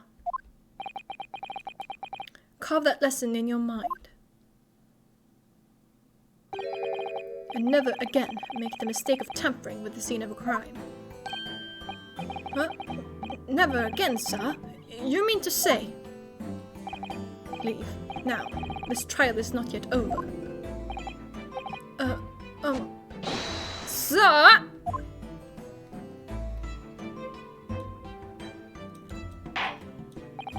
Well, quite a startling revelation, I must say. Whoever thought of a third party transplanting the entire scene of a crime like that? Indeed, my lord. Nevertheless, there are some immutable facts here, principally. Did he just show some compassion? Von Zieks has a heart? Breaking news! That the accused, Mrs. Soseki Natsume, is the only person who could possibly have committed this crime. No, I disagree. Now that we know the true scene of the incident, there is someone else. Another person who could be responsible for the knife in the victim's back. Forgive me for being presumptuous, but I believe the prosecution is probably well aware of this possibility already. What Von Zieks, is this true? Very well. Name the person, if you will. And if further investigation is warranted. The prosecution has no objection to the trial continuing. We'll name this other person who could have perpetrated the crime. Take that! Joan, let's go, Mrs. Scary Deb. The defense would once again like to request the cross-examination of a new witness, my lord. Once again? My assistant made the same request earlier. Pigeon Man! No, it's not Pigeon Man! He cannot show he has heart because then the vampire hunters know where to plunge the stake. Oh man, one day I will get it right. Yeah, one day. Just keep saying Pigeon Man. One day it will become true, for sure. In order to finally reveal the truth about this case, it's imperative that we cross-examine juror number 4, Mrs. Joan Garrideb. Me? Oh dearie me! Objection! That request has already been denied. Objection! But the situation is very different now. Mrs. Garrideb, answer me this. What do you want now, you little toad? At the time of the incident, you were engaged in a violent argument with your husband, Mr. John Garrideb. In the course of the argument, a minor house fire was ignited. And to clear the smoke from the room, your husband opened the window that looks out over Briar Road. Well, what of it? You threw this book at your husband when he was cornered with his back against the window. Upon striking the pane of the open top-hinged casement window, the book plummeted directly down, finding its way to what we now know to be the true scene of the incident. Yes, and as I said, what of it? During the argument, you were beside yourself with rage. As such, you threw not just books, but anything you could lay your hands on. So, let me ask you one more time, Mrs. Garrideb. This knife, the one removed from the victim's back, have you really never laid eyes on it before?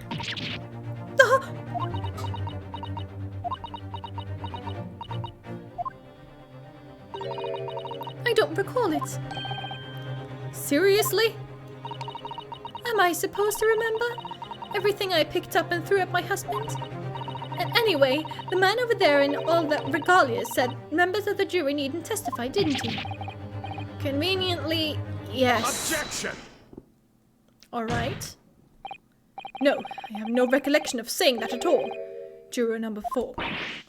No! Make no mistake, you jurors are not special in any way. You are not immune to the judicial process. Okay, Von Zieks, I see you. If you know something about this knife, madam, let the truth come out. But that's just a common old garden knife. It could have come from anywhere. We have several like that at home. If one went missing, how would you expect me to know? What's that?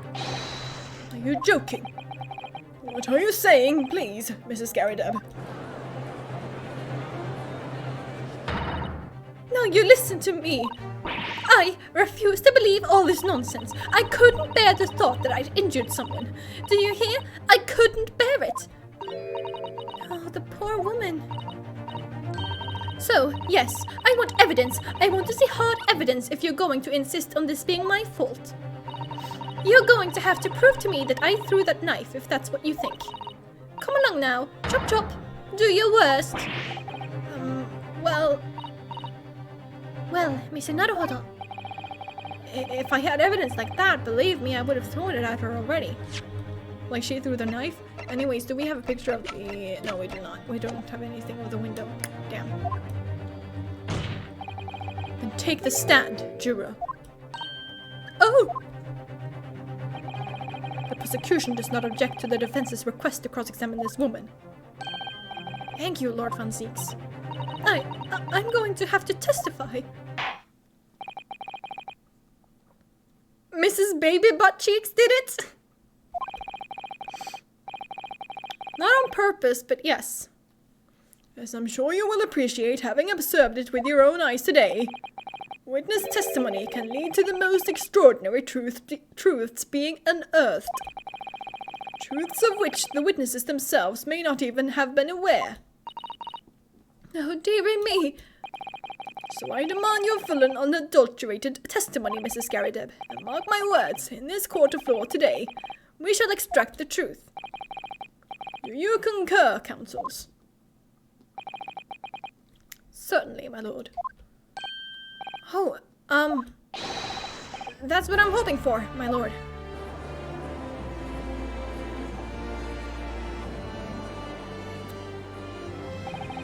This is such a strange feeling. For the first time since arriving in this country, it actually feels real.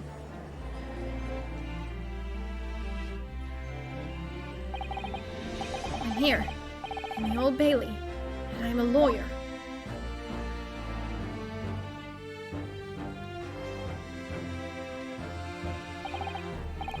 Witness, state your name and occupation. Oh, yes, my name is Joan Garrideb. And I'm a juror and such like. It sounds like even she doesn't know if she's a housewife or a maid, or what anymore. And I'm fine! Wait, wrong game!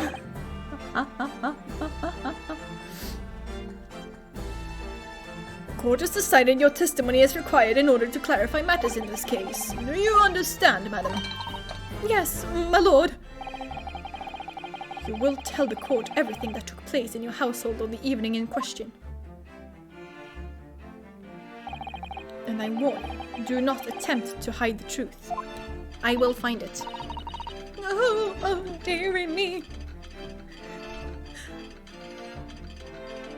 I'm kind of just enthralled by looking at her lips, just kind of like, look at them!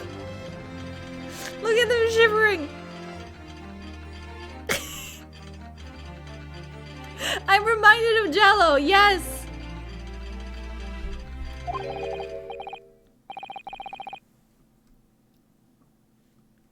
What was Mr. Garrideb's voice again? I don't remember. Chin up, Joni. Nothing to worry about now. Like those huge 70s Jello cakes? Oh, I didn't know you were here, John.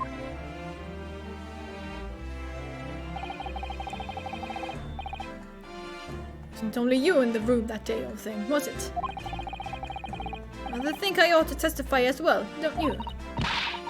But what about your knee, dear? Don't you worry about that. Hardly notice it. I'm not the sort of chap to leave a comrade to face disciplinary action alone. No, John. I presume you are Mr. John Garrideb. She reminds me of my nephew.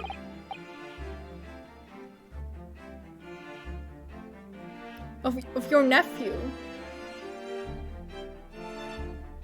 Okay. Yes, sir. Former 2nd Lieutenant of the 3rd Regiment of the 4th Northumberland Fusiliers, sir.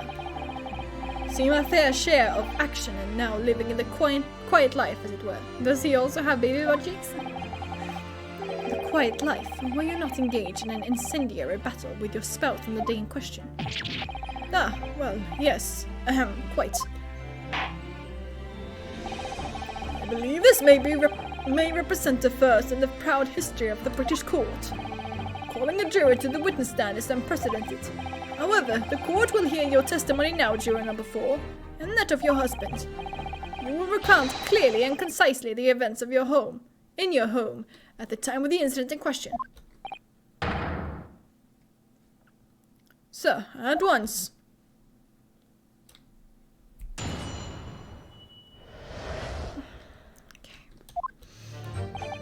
What are you referring going to. The wife and I did have a bit of a skirmish. Can't recall the reason now. Knocked the candlestick over and set fire to the carpet. Soon had it out though, and got the window open. Meanwhile, I was picking up whatever I could find to throw at him. Do you have knives around our place? Can't say I'd notice if one or two went missing, I'm afraid. With that bally thing in the victim's back, well, it was one of ours. You'll have a job proving it, I think.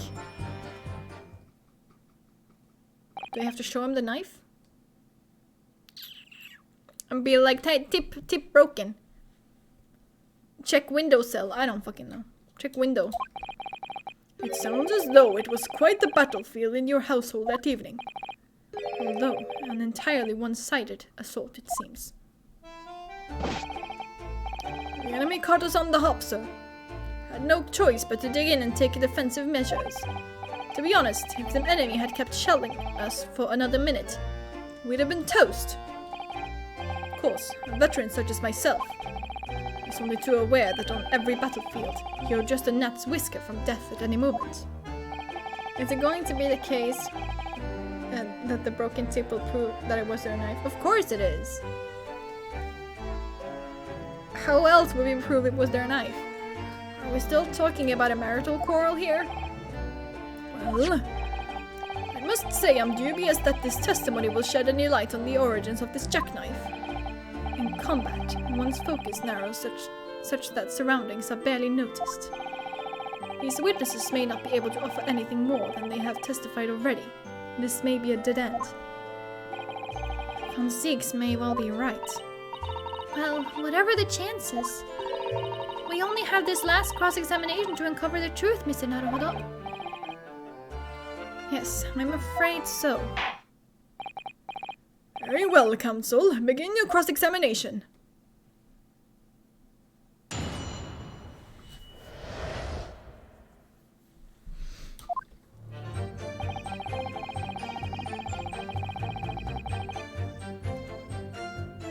I don't think I can... I don't think I have anything about that. No, I don't think I can. Hold it! I'll press everything. And the reason is what you told us yesterday, I believe. Yes, that's right. If I remember correctly, it all started because of a note that was tucked into the pages of a book belonging to Mr. Garideb. A rather passionate note, in fact. But Mrs. Garideb found the notes, discovering her husband's little secret. And she gave him a mighty number of slaps across the face for it, too. What a sordid state of affairs. Hell on earth. I say, when a chap says he can't recall such things, it's common decency not to brag it all up. Sorry, I'm autistic, I don't know that. And besides, half of it was wide of the mark anyway. A likely story. These waters run very deep. What transpired next after these multiple blows to the face?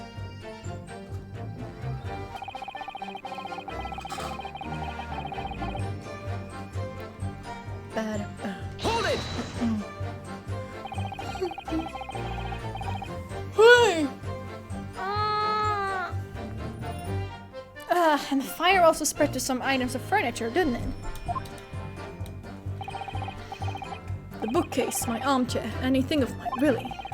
Just so happens there was some bath water around that evening, so I sloshed that about to put it out. Most precarious situation you put yourself in. No, I'm okay. I'm almost finished here, I think, so I'm good. I'm good to finish this. Ours is a 3-story townhouse on the west side of the street. Where the water main isn't connected yet. You have to draw water from the public water pump during the day if you need any, you see. The lodgers are always moaning that they can't get any water at night. Although, that little mustached Japanese man buys water in bottles, I believe. The defendant, Miss Natsumi, I mean. Yes, he receives a stipend for his studies, you know, from his home country. Can you imagine being able to brew a pot of tea at all hours? He's obviously very well off. you actually seen the state of the man? I believe he uses all of his income to buy books. Well, anyway, the point is, I was able to douse the fire with water, fortunately enough.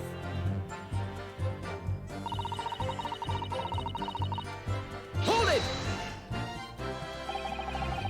Even though the room was on fire, you took everything you could find and just yeeted it at him? Okay, cool. Makes sense, I guess. As far as I was concerned at the time, it was more important to extinguish my anger than the flames. When a woman wants to throw, she must throw. That's when you go outside and clear your head a bit. It is most certainly not true of a Susato takedown, Mr. Naruhodo. How did you know I was thinking that? So, please cast your mind back and try to remember. Was a knife among the items that you threw at your husband that day?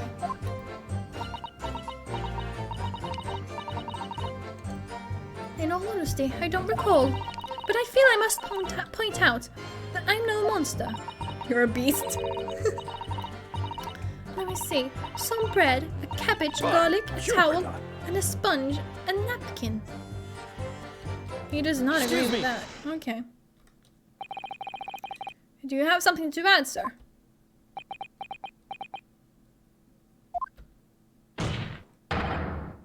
Mr. Garideb. Hey! Don't shoot. Ah, sorry. I beg your pardon. And your wife's remark just now brings something to mind. Nothing of any significance, no. Just that the barrage of projectiles the old thing launched in my direction was somewhat more solid than she implies. Books, bricks, and the fire poker, I seem to recall. Ouch. And the woman's aim is uncanny. She landed a direct hit on my... Good grief, woman! We're not at home now! This is a court of law!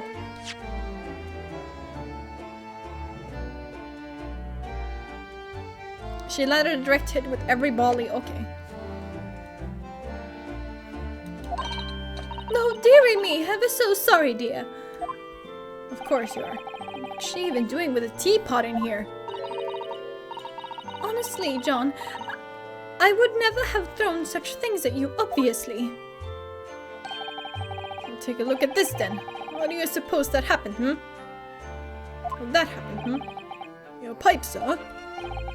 Well, this thing in my hand as usual at the time of the onslaught. After clean out with one of her soft projectiles, as she did, yes. And when I went to pick the thing up, it was broken in two. I'd like to see a sponge do that sort of damage. I see, your pipe was broken. It would never have been sent flying unless it was hit by something pretty solid. Anyway, I've managed to bandage the thing up for now. Ah, you're one to exaggerate, aren't you, dear? Was it perhaps a knife? I wonder what we should make of this account. It could be important. Oh, that's okay. Hope you had fun here with us for a while. And hope you have a good night. The defense believes Mr. Garideb's remarks just now to be of great significance. Objection! This war veteran's words only tell us one thing. Betray a fiery wife, and pipes, as well as hearts, may be broken. Sentimental wisdom perhaps, but hardly worthy of adding to the formal testimony. Indeed, common sense, one might say. Might one? In that case, would you at least permit us to examine the pipe, sir? Or we're gonna find a knife piece. Well, I don't see why not. Oh, dearie me, and there you go again, trying to ingratiate yourself with a young lady. God, Joan, if you don't fucking trust your husband, don't stay with him!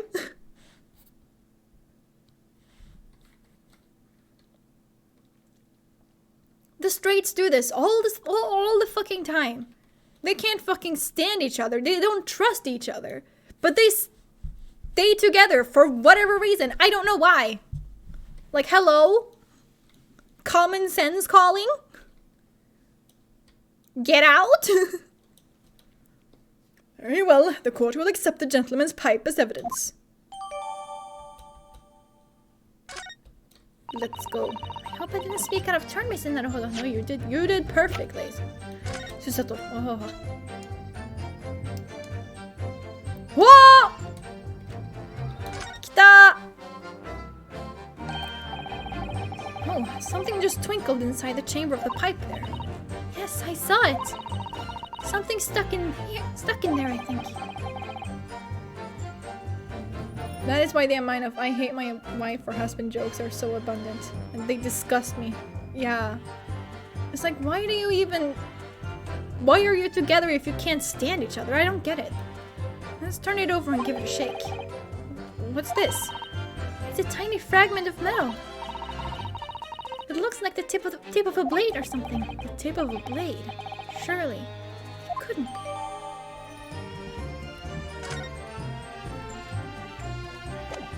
I don't think I need anything more than that. This is the tiny piece of metal we found in the chamber of Mr. Garrett's pipe. It looks like the tip of a blade or something. The tip of a blade? There's something wrong, Mr. Naruhodo. Well, if that isn't the most convenient piece of knife ever. Yeah, exactly. I don't really know. There's just something niggling me, but I can't quite put my finger on what it is. Perhaps in that case, it would be wise to examine some of the other pieces of evidence again. Alright. I got you.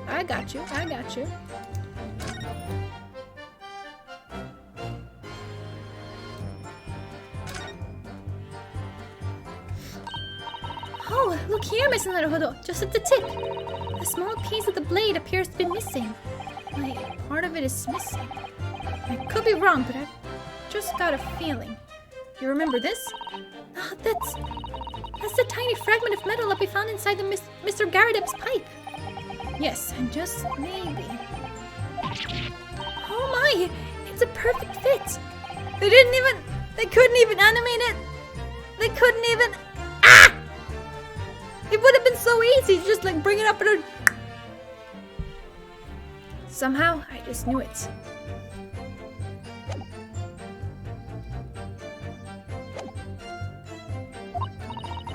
I was just feeling rather disappointed for you that your request was turned down. Oh, no, it's fine. Thanks to Susato-san. We may have some new evidence to work with. We should examine it clearly. I already did. Oh, thank you for that rebuttal, Mr. Garrett. Now, if we could return to the crux of the matter. What can you tell the court about the knife used to attack the victim? Plenty of rights. Can't say I noticed one or two went missing, I'm afraid. Do I show him the knife? Objection! Nope, that's not it. That's fine. Clearly something odd. No, there isn't.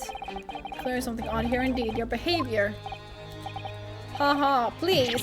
Don't mind me. That's fine. I won't lower my hand until I prove my client's innocence as long as it's quite quick.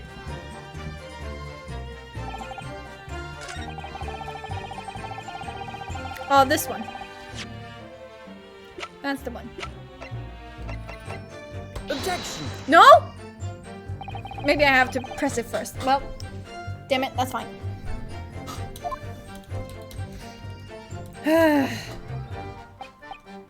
Failed to see the connection. For heaven's sake, would you kindly desist from that wide-eyed panic-stricken look you want to wear? It's the only panic-stricken look I know. Alright. Hold it! So you have no intention of admitting it was your knife, unless we can produce proof.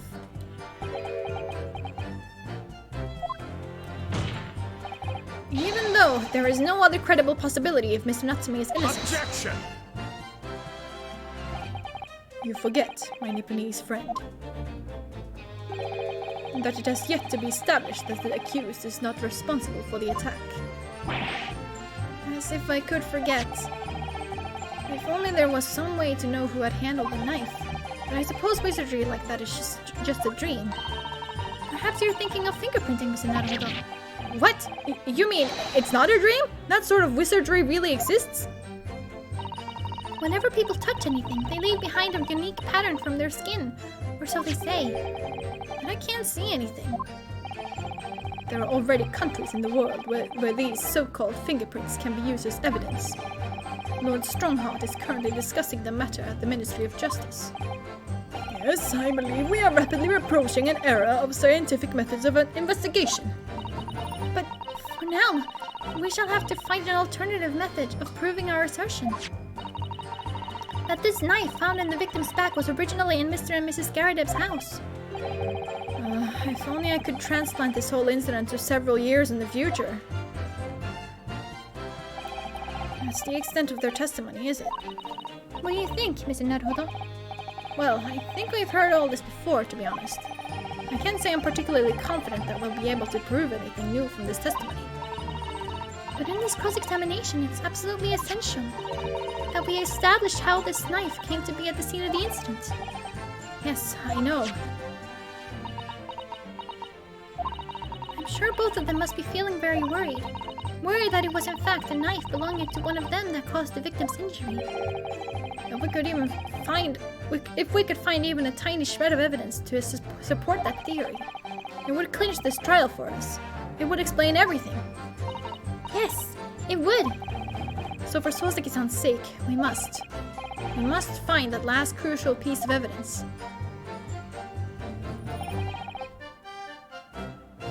Hold on, let me save real quick.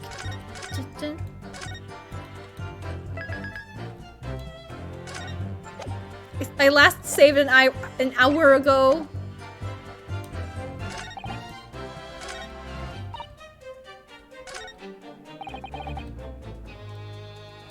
Okay. Hold it! I don't think I pressed this. Sorry? Would you care to elaborate? Nothing to say, really. Rather partial to a spot of carving, you see. Pipes and whatnot. Fishing tackle, you know, the sort of thing. It's a passion we both share. I like to carve little wooden trinkets too. And then there's my leather work. So I just say we're always losing knives about the place. And we have dozens of the things. And they sell them at the market sometimes. 20 for the price of 19. Needless to say, I snapped them up. John prefers to use 2 knives at meal times too, instead of a knife and a fork. Huh? Oh now, Joan. You don't want people thinking I'm some kind of... Here we go again with the scaldings. Why are they being so evasive? 2 knives? Yeah, that was... shocking. How would that even work? You stab with one knife and then you... cut with the other, I guess? I don't fucking know. I imagine it's because they don't want to believe it. They can't bear the thought that it might have been one of their knives that injured the victim. Which is entirely understandable, of course, but still. Go on with your testimony, witnesses. Sir.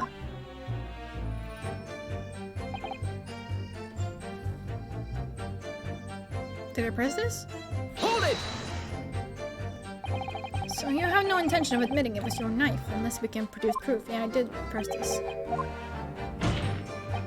Even though there's no other credible... Objection! Okay, yeah, I pressed this.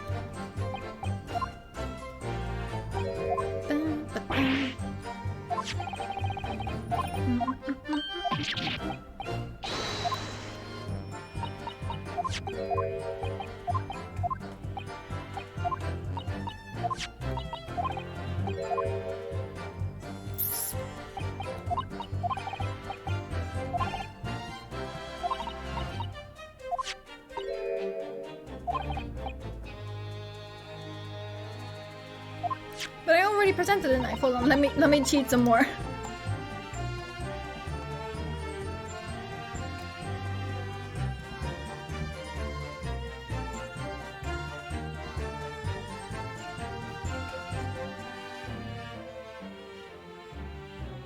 Oh, okay.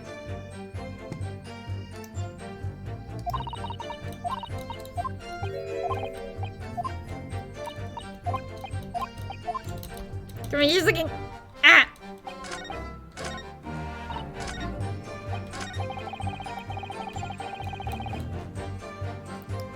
So, not the knife. It's this one first. Mr. Garadev, could I ask you to take a good look at this, please?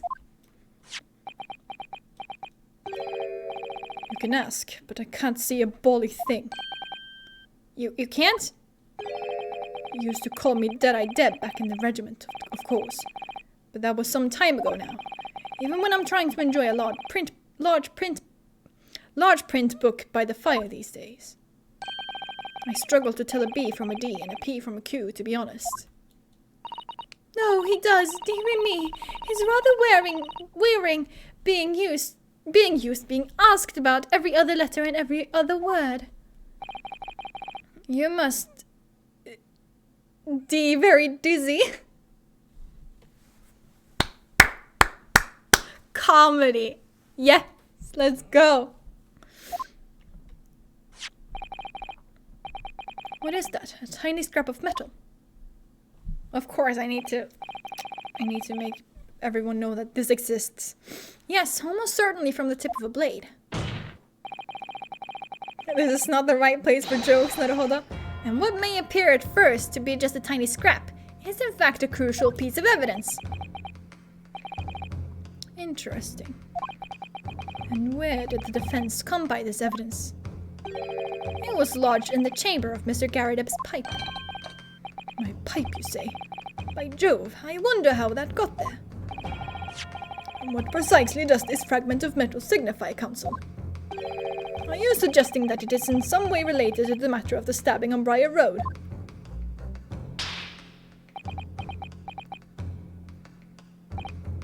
I am. What? When put together with another piece of evidence already in the court record.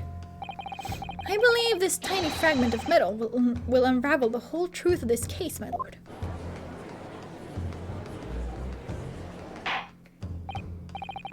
You appear rather confident in that extraordinary statement, Counsel. Very well then, present the pertinent evidence to the court. What evidence, when paired with this fragment of metal, allegedly reveals the truth of this entire case? Take that! The knife. This is the knife that was found in the victim's back. If you look closely, you will see that there's a small piece at the tip of the blade that's missing. A common issue with the inferior blades sold at unsavory street markets. Criminals who use them regularly leave the tips lodged in the victim's bones. And what of this particular knife? Oh man, I made a banana smoothie with cinnamon and I thought up a delicious panna cotta flavor. Ew. I don't like smoothies. I don't know why. I really want to like smoothies, but I just don't. Like, there's something about it just wrong. To me. Like the texture and just everything. I can't. And it's so upsetting. Because I'm like, yay, smoothie, and then just like, no, I don't like it. Why don't I like it? I don't know. We love having texture sensitivity. Especially for food. It's awful. No doubt its tip has suffered a similar fate, now languishing somewhere near the spine of the victim. Objection! No, that's not the case. The tip of this particular knife's blade is the very fragment of metal we discovered in the chamber of Mr. Garadeb's pipe. The hook! Good grief, Lord Von Zeeks! I don't believe it. The knife from the crime scene and this fragment of metal are a perfect match. We still can't see it. Hello? I just want to see it once. What did he say? Probably nothing important, but still. Just good. Good golly gosh. Okay, cool. Order! Order! Order! Is this some sort of Eastern sorcery?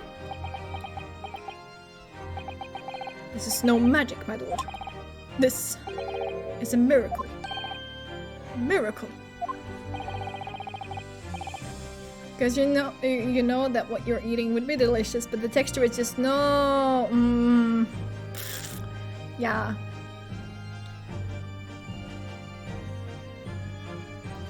So Von Zeeks has figured it out, has he? Counsel, explain this extraordinary coincidence at once. Yes, my lord. The crucial point we have to ask ourselves here is when did the fragment of metal find its way inside Mr. Garrideb's pipe? Something that was clarified for us in the most recent witness testimony. This thing in my hand as usual at the time of the onslaught. I have to clean up with one of her soft projectiles she did, yes. It would never have been sent flying unless it was hit by something pretty solid.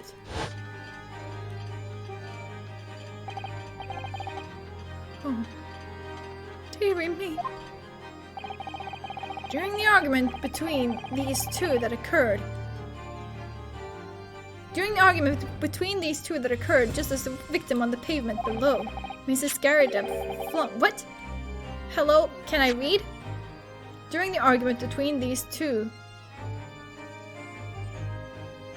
that occurred just as the victim was on the pavement below. Okay. That sentence did not make sense in my head. Mrs. Garrideb flung this knife at her husband.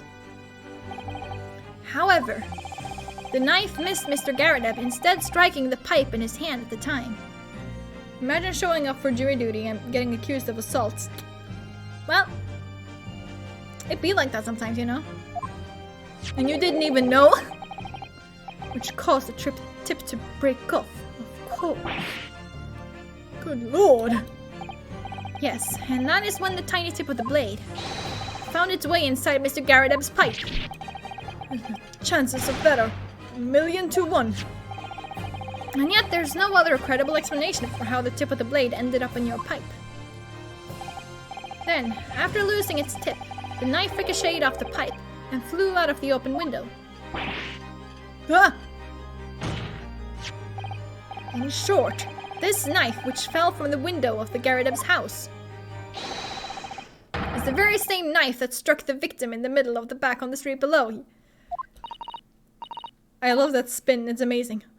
Oh gosh, oh dear, oh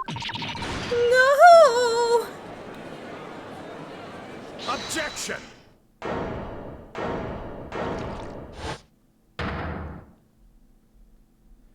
What do you have to object about now? A full-bodied theory, I'll give you that. Is it really coming in here like Matt Pattern being like, that's just a theory? A game theory!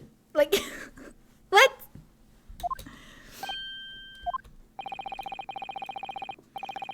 A complex bouquet of seemingly trivial points plausibly arranged to create an almost passable vintage. A chord theory, yes. A chord theory. Thanks for objecting. Allow me to toast my learned friend's characteristically Nipponese approach to bottling his argument. Sorry?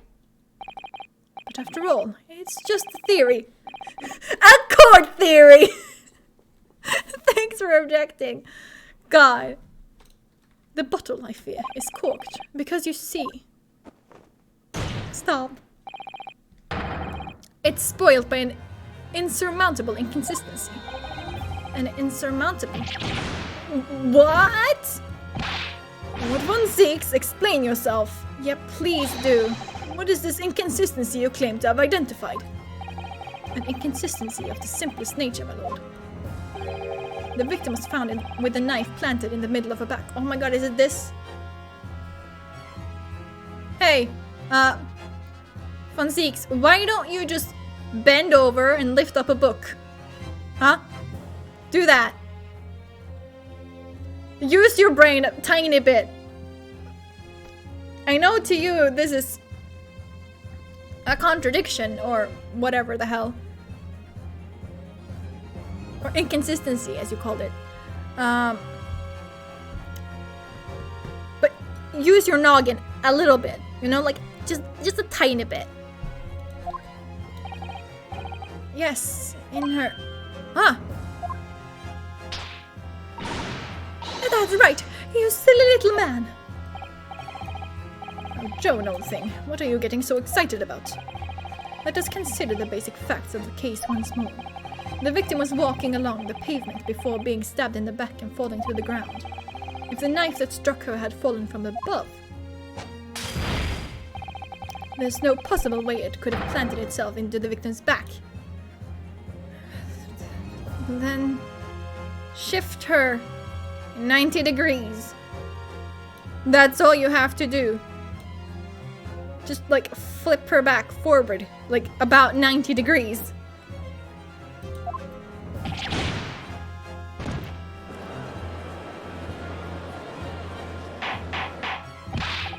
I know that to an immortal upper-class wine-drunk vampire, those sort of things are below you. Yeah, who bends down to pick up things? Order! Order! Quite right, you see. That's exactly right. If the knife had fallen on her from above, it would have struck her on the top of her head. Well,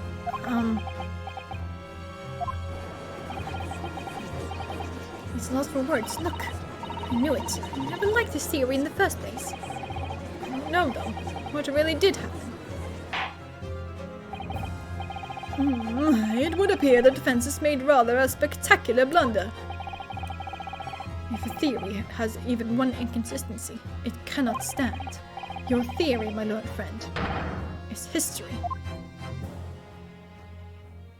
I swear he just hovers and faces towards the ground. Or he has someone else pick it up for him. Or he uses telekinesis. Either one of those three. I'm open to each one. Not even bending his knees. But he would still be like parallel with the ground. He would use telekinesis. Yeah, okay. Then we agree on that. We were so close. I could see the truth. It's right there. Come on. Ryunosuke. Tilt it. Tilt the case 90 degrees. Do that. Okay? I was so sure we were on the right track. But now the way has been blocked completely by just one simple inconsistency. Or in other words, We simply need to eliminate that one inconsistency, and the theory will stand. Mr. Sato. You mustn't worry, Mr. Naruhodo. You were just caught off guard, that's all, and your mind went blank. But if the path you were on is indeed correct, then a way will present itself. The key to this is in the court record, I'm sure. All the information you need is there. it seemed to have nothing to say, my Nipponese friend. Well, your silence speaks volumes. Tacit acceptance that your theory is fatally flawed. Objection!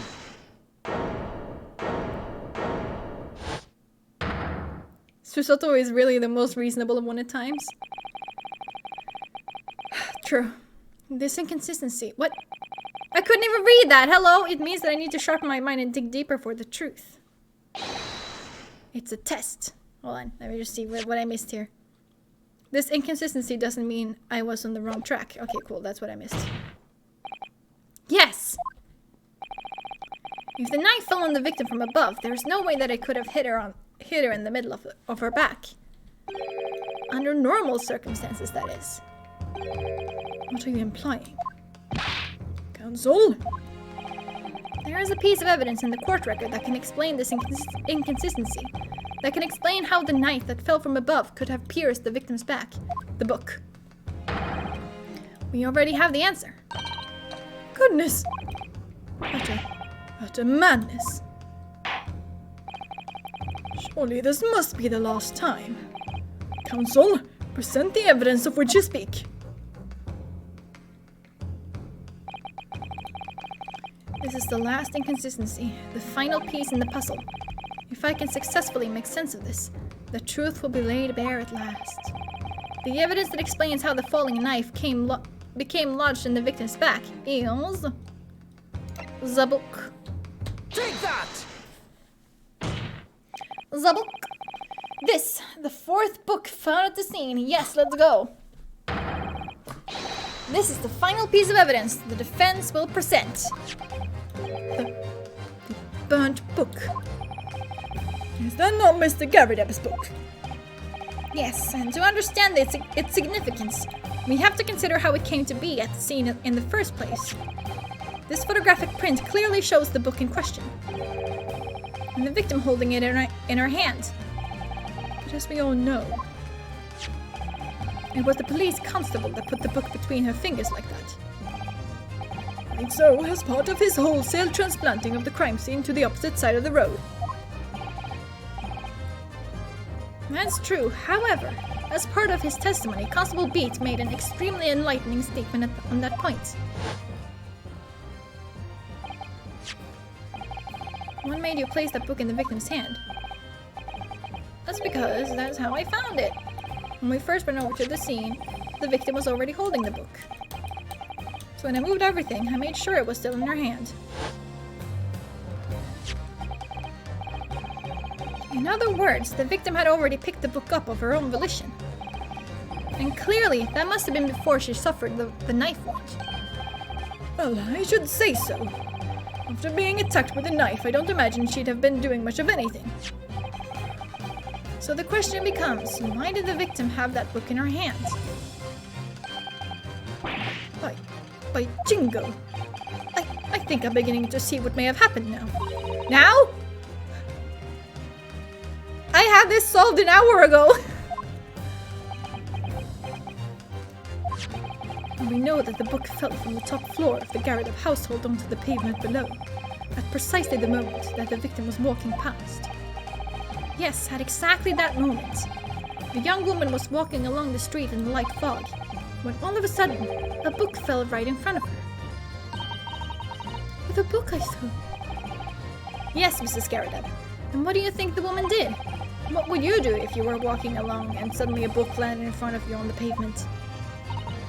Well, I really can't imagine it, but I suppose she might have reached down and picked the book up. Yes, that is exactly what the woman in fact did. She picked up the book. Oh heavens! She just realized. And when the woman reached down to pick the fallen book up, what position would her back have been in? That's right, facing the sky, completely and utterly defenseless. Then, in the very next moment, while the woman was still bent over, picking up the book,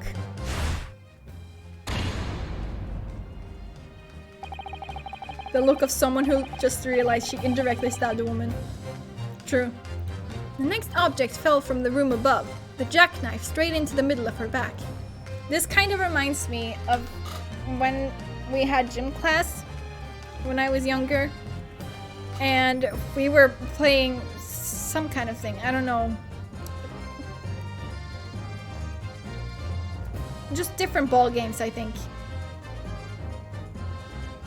And so me and some friends, we were playing basketball. We weren't really playing.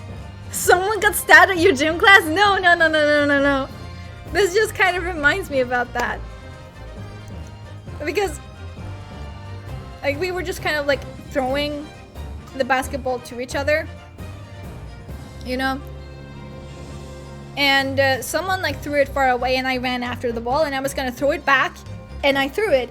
And somehow, I don't know fucking how, but it hit some guy directly on the head. And I was just like, oh my god, I am so sorry. I think about that every now and then and I'm just like, hello? But also, that has also happened to me when I was even younger. And I was like out in one recess or something, I don't know. And I got hit in the head like twice. By one basketball and one football, and I also got hit another time by another football. So that poor dude must have been so confused. I was just like watching where the ball went, and I was just like, oh no, and then it hit him straight on the head, and I was like, oh my god, I am so sorry.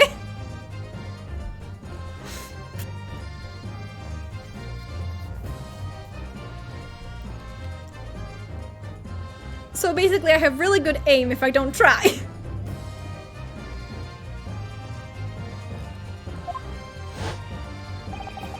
And at that same time, walking by, chance Walking by chance directly behind Miss Green was the defendant, Mr. Soseki Natsume. Well, I never. It appeared to Mr. Natsume that the woman simply collapsed on the floor, in the dark and the fog. He didn't see the knife falling on her from above. I have only gotten kicked in the face with the balls. I stopped attending football practice after that. Yikes! That sounds fun. I also hurt my fingers once when we were working on volleyball practices. At some point. It I think it hit my ring finger or something and just hit it straight on. And it fucking hurt so bad. And I also got hit in the shin by what's it called? Not hockey. What's the inside version with an actual ball. Hold on.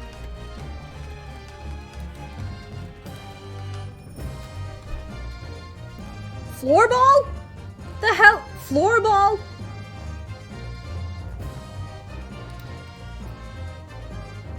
I hate when the finger does the thing. Yeah.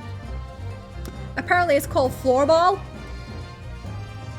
It's pretty much just yeah. It's the same in Norway. But floorball?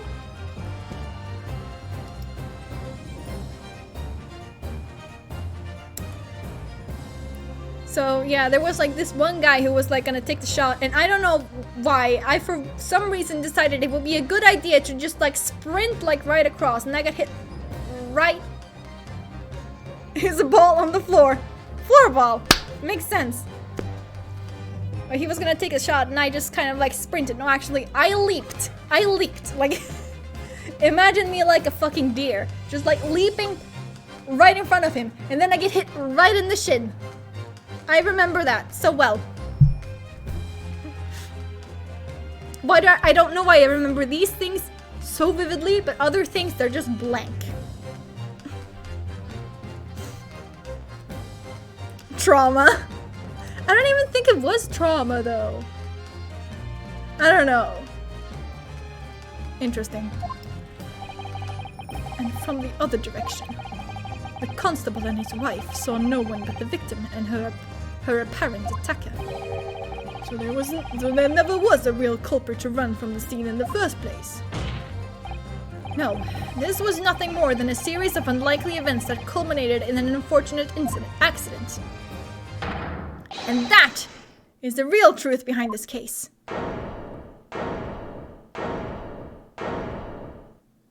Fonziek's just what? Just edgy anime pose is edgy. Well, Mr. and Mrs. Garadeb.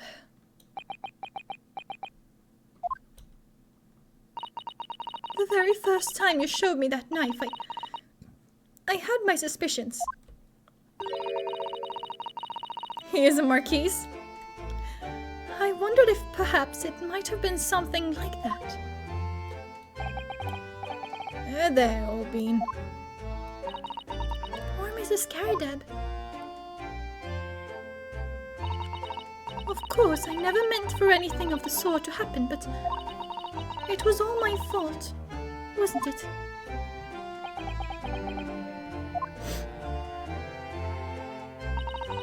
I take full responsibility. I let my anger get the better of me.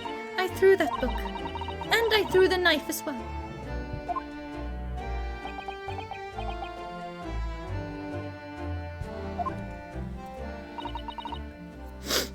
John, dear. It's all right. I know. I'm ever so sorry. Truly. I'm sorry.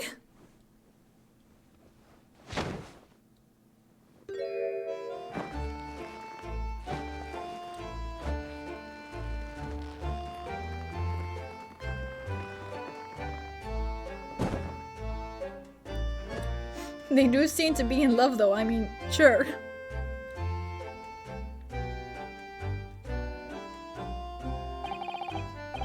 Lord Fonzieks, what news of Mrs. Garadeb? She's been taken to the infirmary. It would appear that today's events had left her in an especially flustered state. However, I believe she will recover in due course. There is no cause for concern. Except for the hurtling projectiles at your partner for not trusting him. Yeah, exactly. Like, talk to him.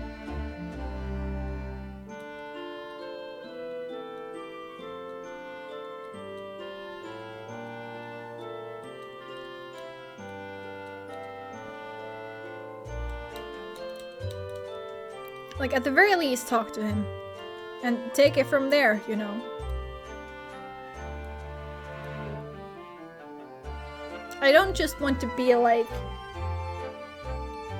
If your partner tells you they're telling the truth, then they're telling the truth, because sometimes that's not the case, and it's kind of hard to like find like a good like middle ground for it. What was the cure for female hysteria in the 1900s? Was that during the time where doctors would still prescribe women dildos and cocaine?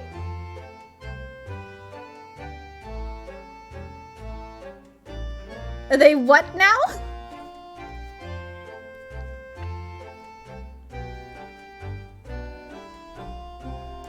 Unknown to themselves, they caused what could easily have been a terrible tragedy. It was a spicy time, yeah. No shit. They shall have to prepare themselves for the consequences of their actions. There is some good news, however, my lord. I have just had word from the hospital where the victim is being treated. Her condition is improving steadily, and the doctor believes she will regain consciousness soon. It's strange. We've been talking about the victim all this time, but we've never once met her. How wonderful! The woman is out of danger, it seems. Yes, that is good news. So, Mr. Soseki Natsume. There he is. The nervous wreck himself. Yes. On behalf of my fellow countrymen, I would like to take this opportunity to beg your pardon, sir. You came from your distant eastern homeland to study our great British culture, and have been repaid with immeasurable kindness. Please accept our heartfelt apologies. Yes, your apologies, that works. Just be like, oh yes, we are so sorry. We are so sorry of accusing you of harming a woman. They also thought that the way to revive a person whose lungs were full with water from drowning was to stick a pipe of tobacco up their ass.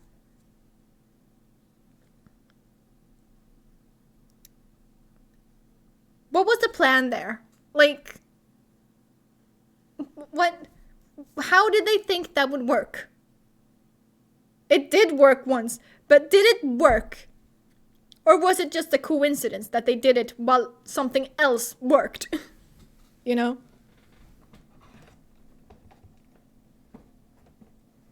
Oh, fuck. Most likely coincidence, yeah. Oh, shit.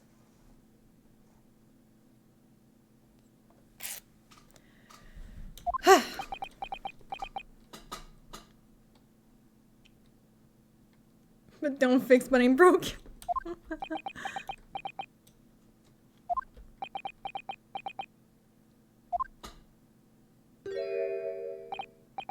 No, it's me who should be begging your pardon. Soseki, no. Natsume, no. Oh no, Mr. Natsume. That evening, when the young woman just collapsed on the pavement before my eyes, I jumped to the wrong conclusion again in my confusion. What conclusion, sir? I was sure that the woman was dead. Yes, Constable Beat said the same thing, didn't he? He thought she had been killed too. I suppose she must have looked completely lifeless.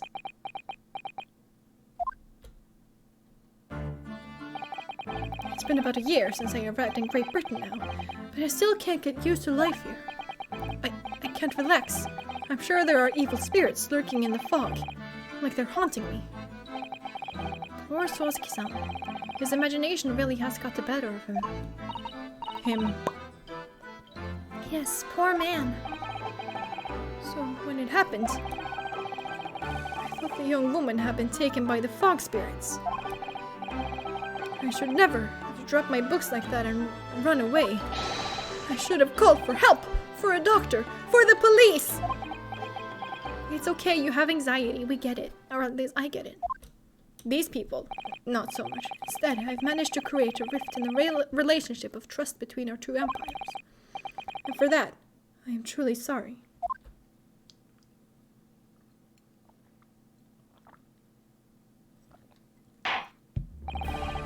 One could indeed say that some sort of mischievous spirit has been at work here, I think. One that created a chain of unfortunate mishaps. We were befooled by the spirit and led to false conclusions. But thanks to Lord Van Zieks and our young lawyer here from the east. Thanks to Lord Van Zieks, hello, I should come first. Young lawyer first, then Van Zieks. Alright?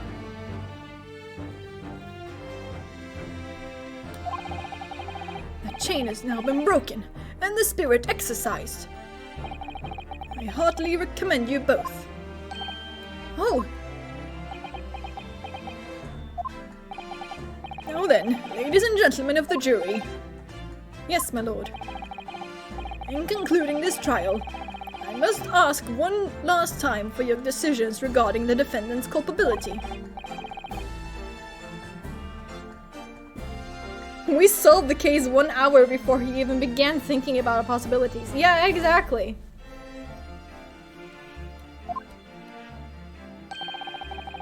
As the foreman of this jury, I can assure you we've reached a fair and just conclusion.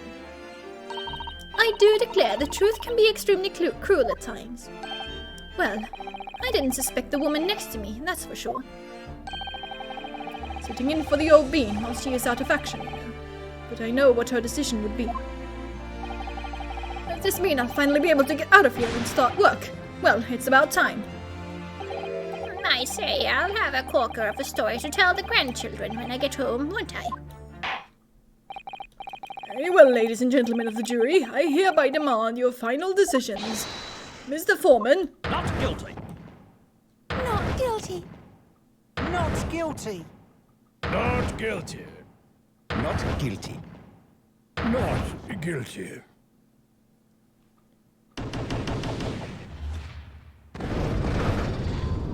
That's me throwing the basketball right onto that guy's head.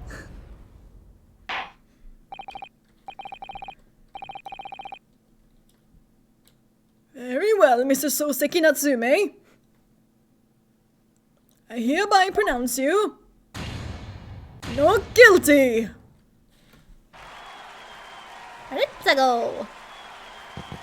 You will be an excellent juror then.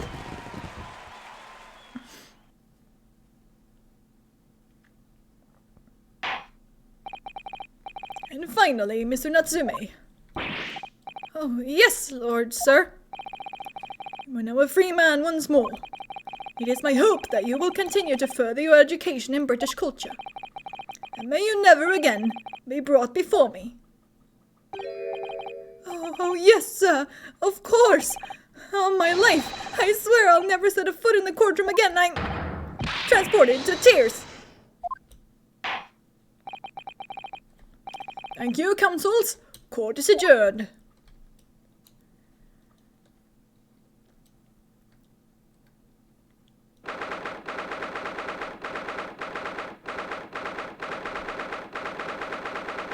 Ah. Oh, locum. Wait, you mean me? Of course! Is there another locum here? Is there even one? What the hell is locum anyways? He keeps saying that. The fuck does it mean?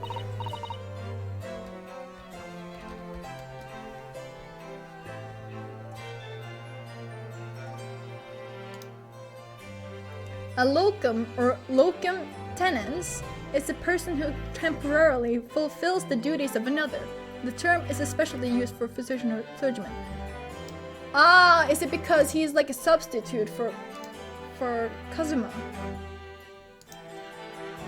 Compared to the original locum student, Mr. Naruhodo Esquire, your name has become rather short, hasn't it? What's wrong with using my actual name? Oh, well, last, I'm free! I'm free! Joyful, joyous, jubilant, jubilation! Hearty, hearty happiness, hooray! Oh, I am pleased. Mr. Natsume is delighted. Would it be so hard just to say that then? Look, you did it! You saved me from the brink! Well, what happened to the poor woman was in no way your fault after all. I'm just glad everyone can see that now. No, no, no, not that! God, he's so dramatic, it's just like, ah. Lovely, loyal, locum lawyer! Yes? The alliteration. Which is kind of funny because I don't think that's actually like a thing in Japanese. Like, of course you can, I guess you can, like in some way, but like it's not really a thing like the way that we know it, like, which I think may be a reason why he's like doing it so much, because he's like learning English, you know?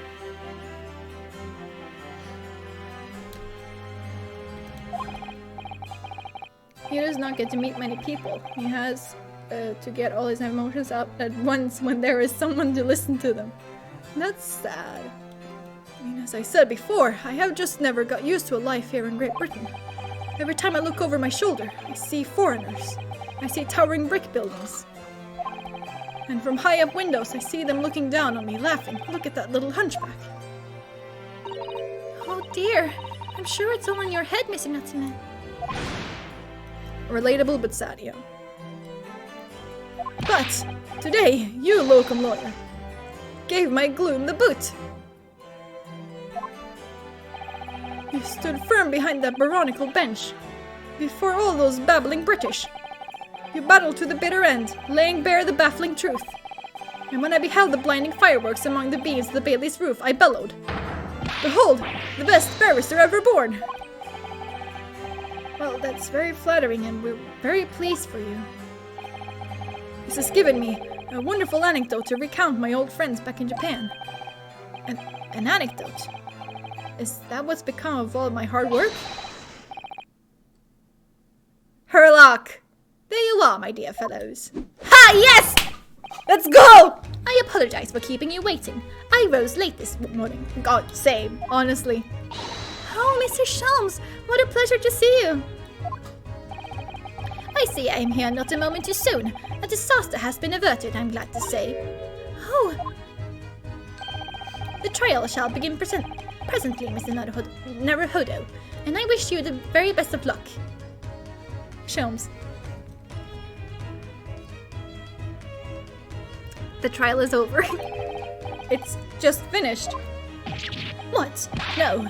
Then my haste was in vain. Ah! It's you! Herlock Sholmes!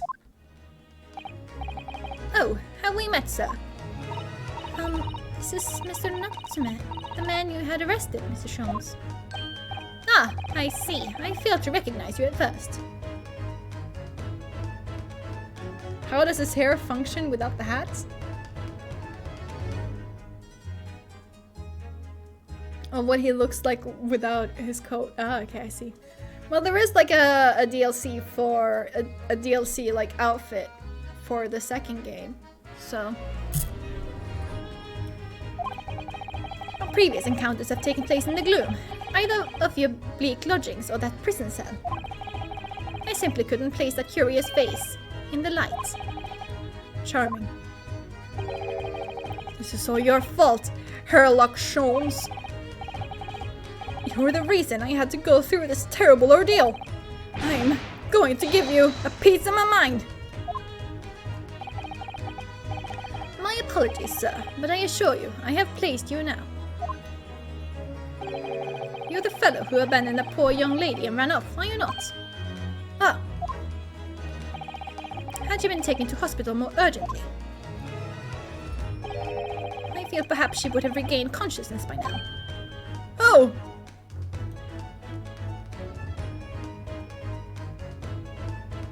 I swear I've seen Johnny West do this fucking pose so many times. Just fucking... Can you even see properly? Okay.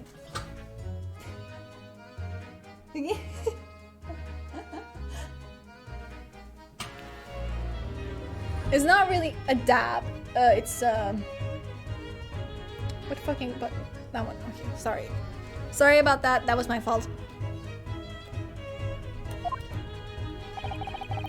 But it was unavoidable, I'm sure. We are but human after all. Anyone would have been shaken by such an experience. No, it's not a dab. The thing is, it's not a dab. For it to be a dab, you have to like go into your elbow like this, right? That's a dab. Just making sure I'm in frame.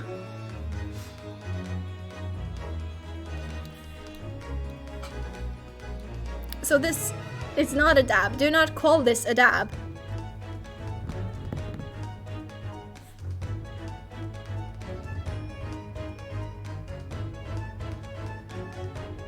And once I show you like some clips of Wes doing this, you can realize that it's not a dab. It's very much not a dab. They do it a lot. It's just like a dumb pose.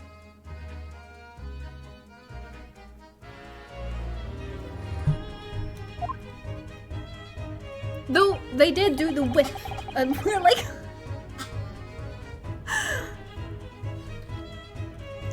for like one song.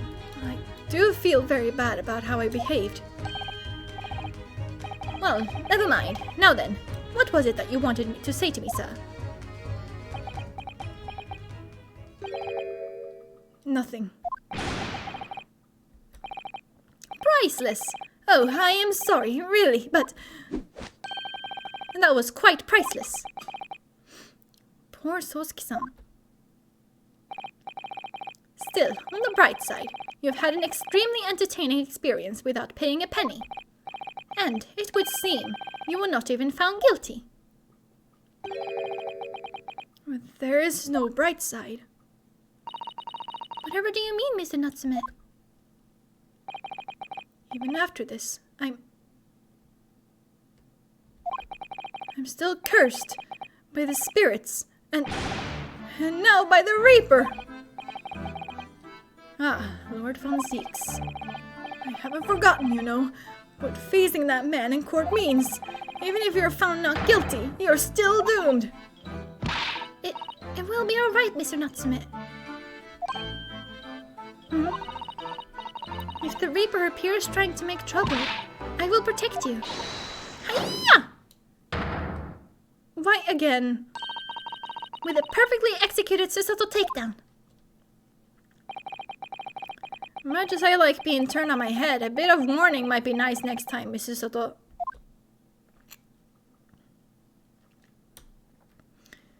We discussed this. Yeah, exactly. So, Mr. Natsume, what do you intend to do now? You mentioned something about recounting our experiences to your friends back in Japan.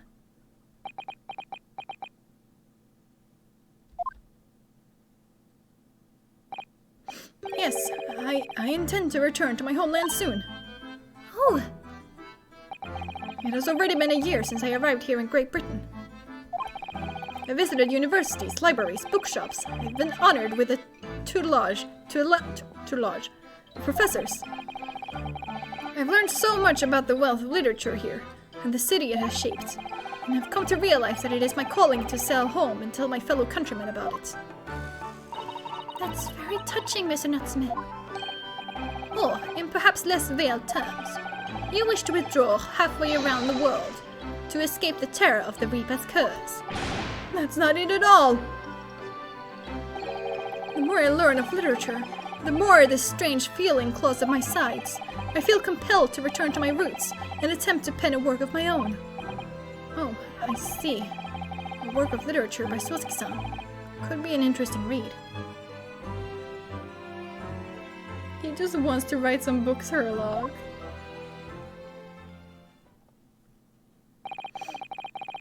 And what about Mr. Soto and yourself, Mr. Naruhodo? Naruhodo. Sorry? What about us? Will you return to Japan alongside your mustached compatriots? Why would we? A week has not yet passed since we arrived in London. Yeah, you said that last time. Maybe you've been considering getting his I Am a Cat. And only now does it feel as though we have finally found our feet. And you are accommodated in a hotel at present, are you not? That's right, but we need to find lodgings before it bankrupts us. I've calculated we can only afford another 10 nights before our entire budget is exhausted. Well then, you could take my lodgings. Oh, the windowless room? Ah, but what it lacks in windows, it more than makes up for with the floor and ceiling and walls. Great. And of course, I'm happy to leave behind the accursed evil spirit. Oh my, an evil spirit. Don't oversell the apartment. It has walls? Holy shit! Who'd have thunk it? Oh, yes. It tries to suffocate you while you sleep. It's an infallible wake-up call. We'll think about it, if that's alright. Perhaps I can offer a more welcome alternative. Would you consider taking lodgings with me? Really? Well, a vacancy has conveniently presented itself. Evil spirit or chunky cat? Maybe cat named Evil Spirit? Though it is up in the attic, I might add. Are you sure it isn't just a storage loft? I spoke with the landlady this very morning on the matter of price, and Iris is cleaning the room as I speak. You must come at once. I presume you have no luggage to speak of. Oh, this is simply wonderful. What an honor to be invited to taking lodgings in the great detective's office's attic. I'm too overcome for words. So suggesting we look elsewhere is out then. Then it's settled. Iris will prepare a welcome dinner this evening. And you must come too, Mr. Natsume. I insist. I don't know what to say, but thank you. And yes. Imagine your hero just proposing you come live with them.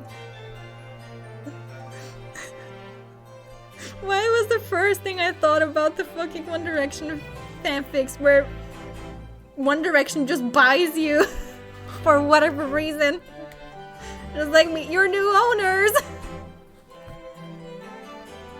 Why was that the first thing I thought about? God, I hate myself. Those fanfics. Yeah, those fanfics. Wonderful, then I'll go and complete the paperwork for your formal release, Mr. Natsume. It shan't take long. Somebody's happy.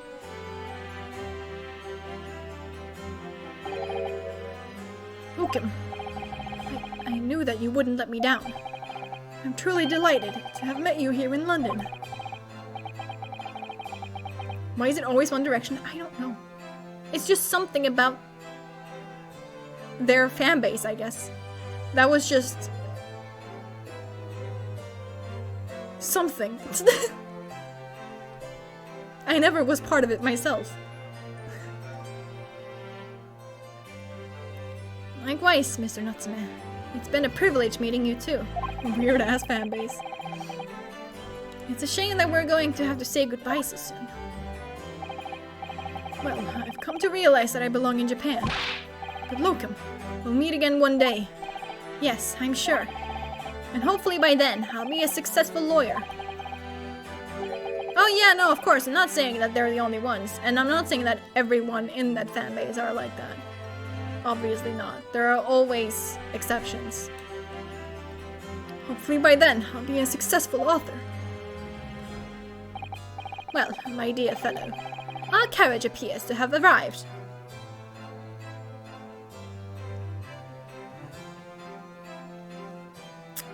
Yeah.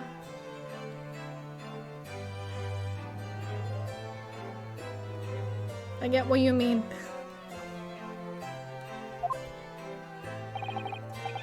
Shall we go, Mr. Naruhodo? Yes, Mr. Sholmes. I little doubt Mr. Natsume will be released in time for dinner this evening.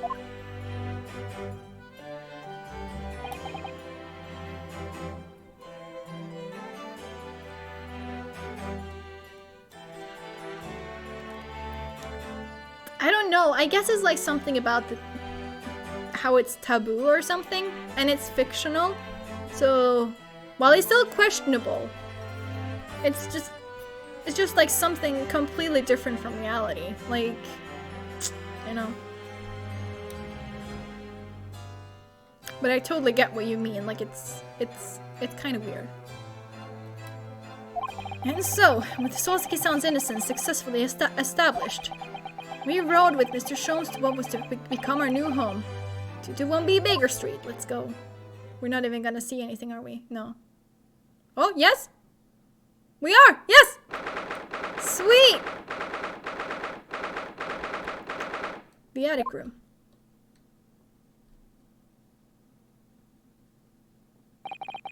So this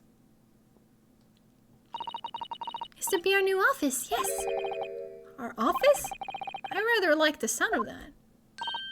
Me too. It's simply wonderful, isn't it? I hope you can see this, Kazuma. It's only a small step, but I like to think we're getting a little closer to your dream now. So, my dear fellows, do you like the place? You said you wanted to see his hair? There you go! There you go! There you go! Boy! Ah, Mr. Sholmes, yes, thank you so much. It's a delightful room, Mr. Sholmes. I simply adore it. Good, I am pleased to hear it. Iris and I are delighted to welcome you. I hope everyone's hungry. It's nearly time for dinner. We'll eat as soon as Mr. Natsume arrives. We have a lot to celebrate. Iris, you must let me help you. All right then, Susie. You can be in charge of the salad. Splendid!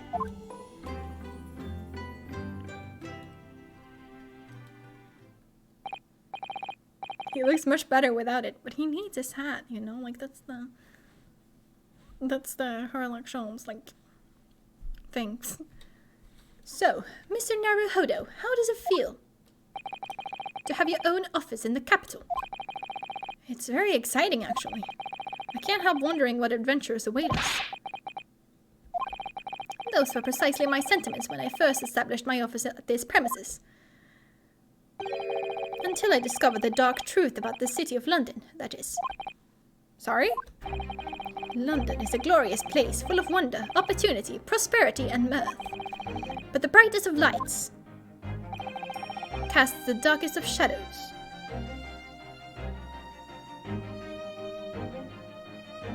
But I am a sucker for people wearing a vest and shirt like that. No, can't even blame you. Shadows? What do you mean? Well, I believe you're well aware of the murkiness that lies behind London's facade already. So once again, Mr. Naruhodo.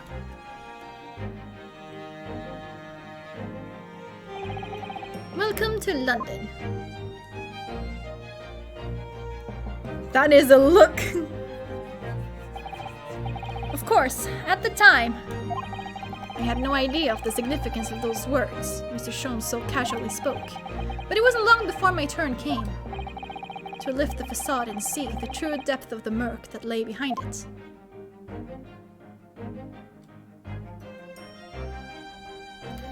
The end! Yes! Let's go! Let's go!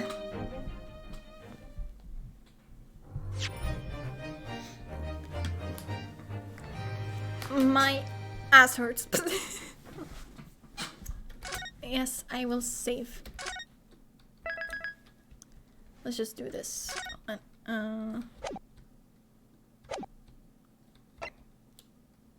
Almost 4 hours. Yeah.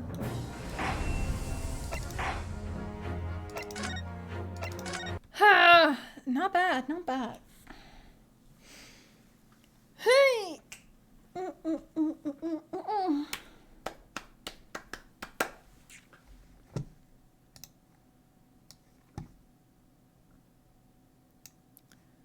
Well, you know what that means.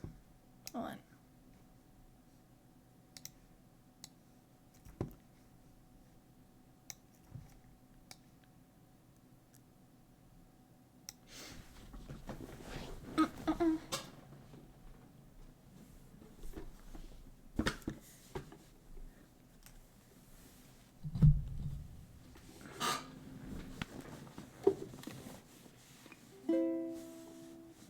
Ukulele time!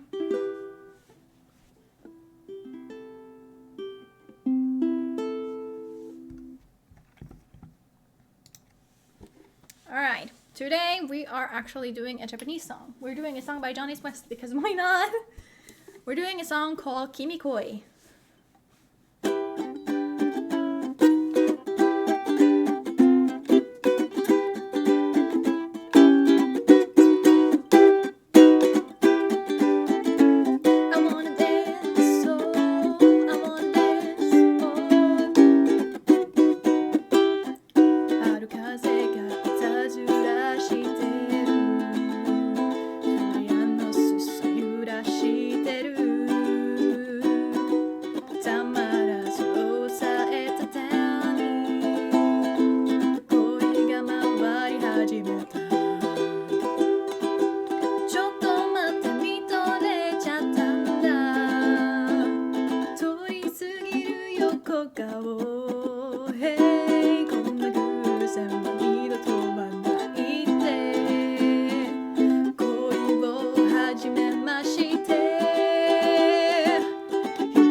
Wait.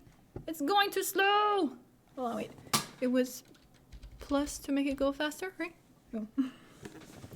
Kokoro, kokoro, 止まんなくなって心、心隠しきれなくなっちゃったんだし、どうしてもどうしても君を振り向かせたい恋恋ゆえに I wanna love 恋恋ゆえに花びらが色づいてくように僕らも恋に落ちてくそのピンクここで可愛いね笑顔もあったかいねちょっとだけ立ち止まっちゃって触れた花の香り Yeah こんな感じが初めてなんだ恋を始めようか誰よりも綺麗な瞳そのままぎゅっともう抱きついてたい心ドキドキしちゃう心素直な君も感じちゃうんだし何にしても君と一緒にいたい恋恋ゆえに悲しくて嬉しくて泣きたくなる時でも君となら大丈夫だねいつもいつまでも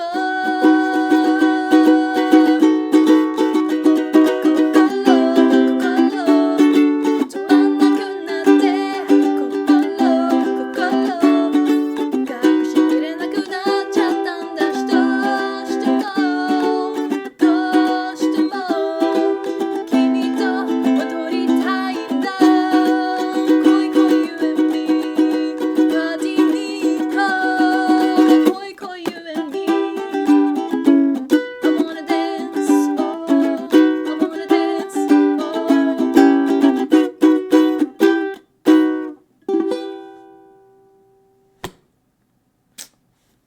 Hope you enjoy that.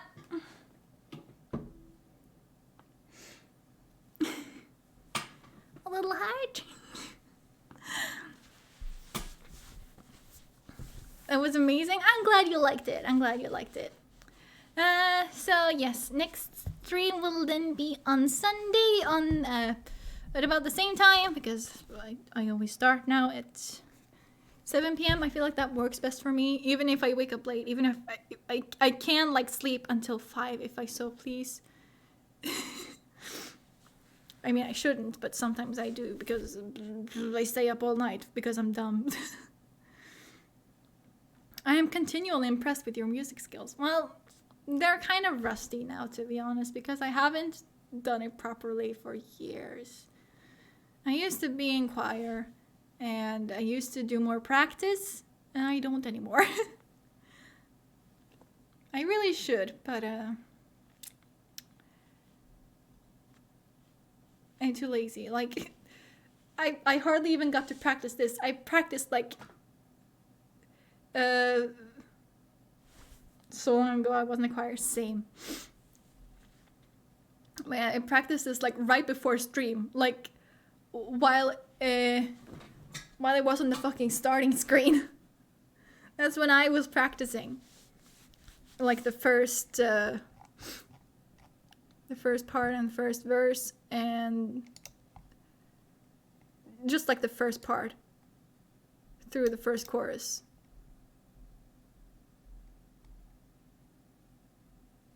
I just noticed that that's listed wrong. Whatever, that's fine. I would not have noticed. It was really good. I also lost my spot a few times, but whatever, it's fine.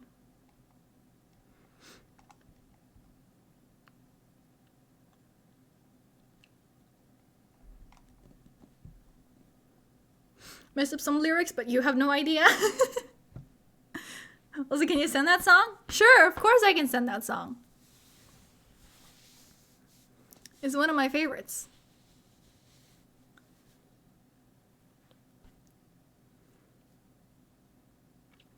Anyways, yes, with that, let's see here.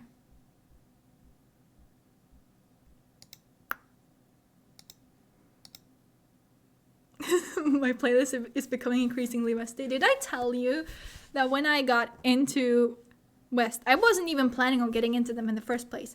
Like, it started with me watching the Ace Attorney anime. And you know that they have like 2 songs there, right? They have 2 of the opening songs. And I got so tired of listening to the 1.5 minute long versions because I listened to them like on repeat. And I just wanted to find the full versions. And I couldn't find them for the life of me. I tried everywhere. I tried YouTube. I found like some performances of it, but that's not the same. And it still wasn't this full song. I mean, I was like, I guess it's like more of it, I guess. But like still, it wasn't the full song. And then I even signed up for like some sketchy MP3 download site. Just to download those 2 songs. Remember, I just wanted 2 songs. And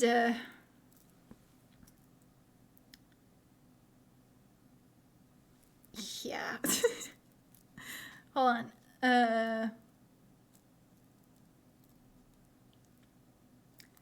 I was gonna go and grab some stuff. I'm gonna do that. Okay, so when that didn't work, I couldn't get those 2 songs for some fucking reason. I find their entire discography up until that point. And instead of going through and getting those 2 songs, I have grown so impatient at this time. I get all of them. So, just to like grab all of the CDs I have of them, or what I had like up until that point, I will show you just how much I fucking got, and there's still more. Hold on. Let's see here.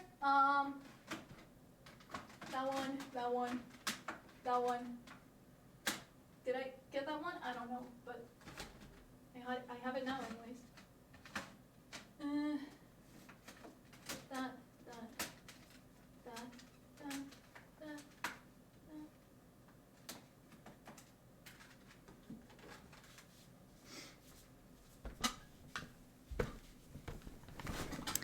This much was out at the time. That's 4 albums. Well, technically one of these is not actually an album. It only has 7 songs, while the other ones have like 14 to 16 songs, I believe. Yeah, this one has 15. That is a lot. Yeah, and there are still more because I've said it on other streams. But But for each release, each CD release, or these are their single releases, which include like 4 songs.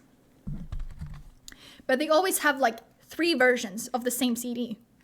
So like you have this one, which is the regular edition, and then you have like limited edition A and limited edition B. Limited edition A and B usually have like a DVD in the back, which is for the music video.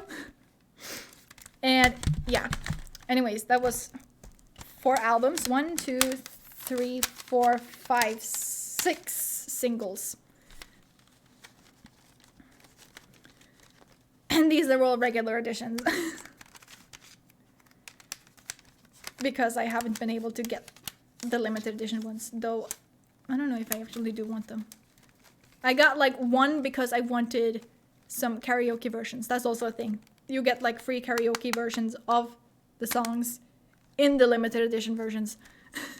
So when I was in Japan, I actually got 1 limited edition for this because I wanted the karaoke for some of the songs because I didn't have them already. So I wasn't, you know what? I'm just gonna take matter into my own hand and get it myself. I don't care anymore.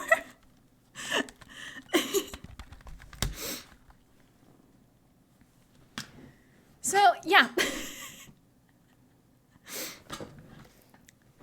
Fair. I mean, I assume so. Ha! Yes, it's a lot. So, when in Japan, buy West merch. Yeah, pretty much. I mean, I usually do it when I'm not in Japan too, but... Oh my god, wait, should I get it? Should I get it? Should I get like the single worst fucking merch I ever spent my money on? And I spent so much money on it. And it came in this huge fucking box. Because it couldn't fit in anything smaller. And I also got it with some other stuff that I don't remember right now. I probably got it with some pen lights. Pen lights are what we call the light sticks, by the way. Hold on. Let me go grab it real quick.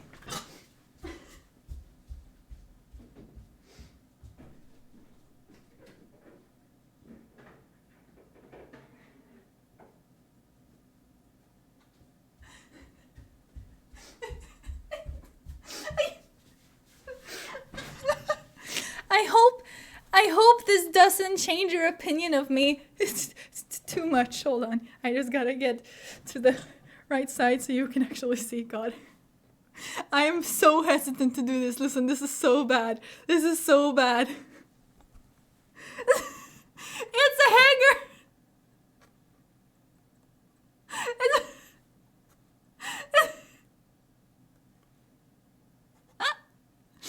They had one for each member.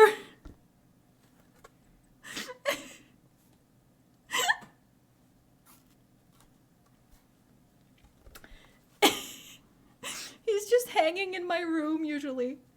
You know what? I should probably like put him in the back somewhere. Get some use out of him. That is the most beautiful thing I have seen. Well, I'm glad you enjoy it. I never use it, but boy am I glad I have it. Also, I don't know what it actually says here. Something about fashionable. At least give him a shirt. He usually wears I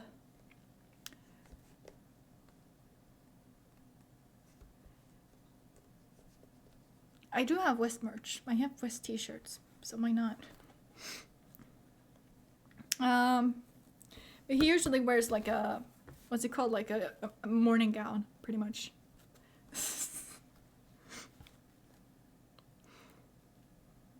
Deck him out with some West merch.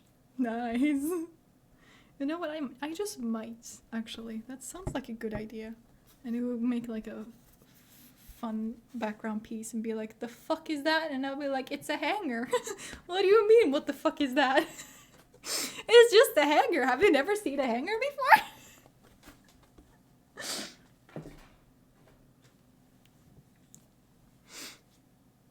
just ominously hanging in the background. That will be great. Ha! Anyways, thank you so much for today. I had a lot of fun. And we are getting so close. If anything, it's a conversation starter. You're not wrong.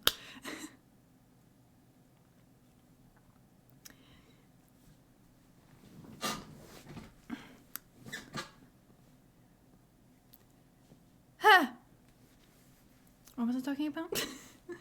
Brain function, please. Where did I put my fidget thingy? There. This was super fun. Yeah, it was really fun. I had a lot of fun. And yeah, we're getting close to finishing the Great Ace Attorney now, at least the first one.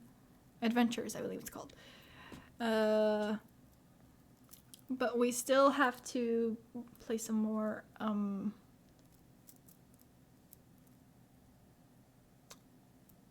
Spirit of Justice, that's it.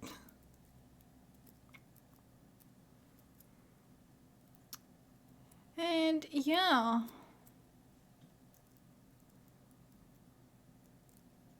The one with the evil monks. Yes, we're gonna start the final case of Spirit of Justice, actually. And then we have the DLCs. A Dislike Democracy. Yeah. Ha!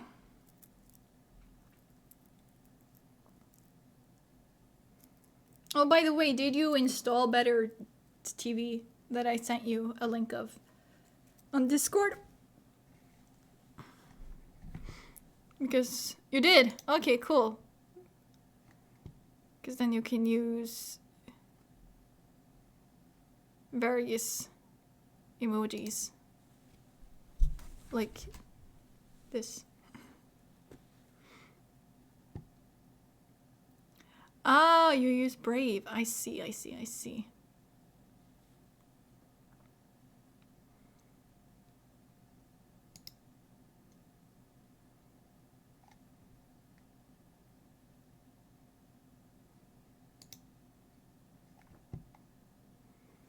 But as long as you got it to work, then that's fine.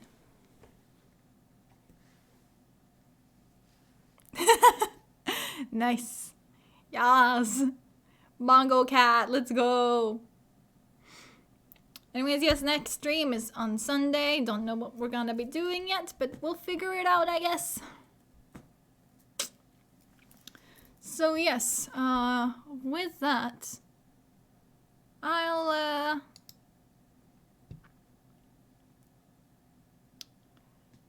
I'll see you again then, I guess. I'm trying to put on some freaking music for the background here.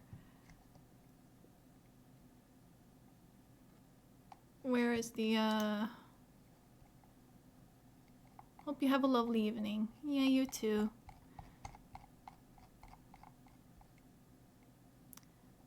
Tono-saman, where are you? Tono...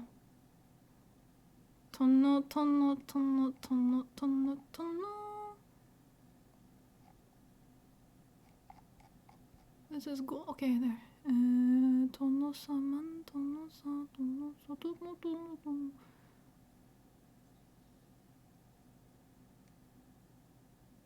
Is it this one? I can hear. Yes. Is the wrong one. Perfect. That's exactly what I wanted. I just wanted to put that on in the background. It's so cursed. I love it. Oh no. Okay. Anyways, hope to see you on Sunday. Bye-bye. Bye-bye.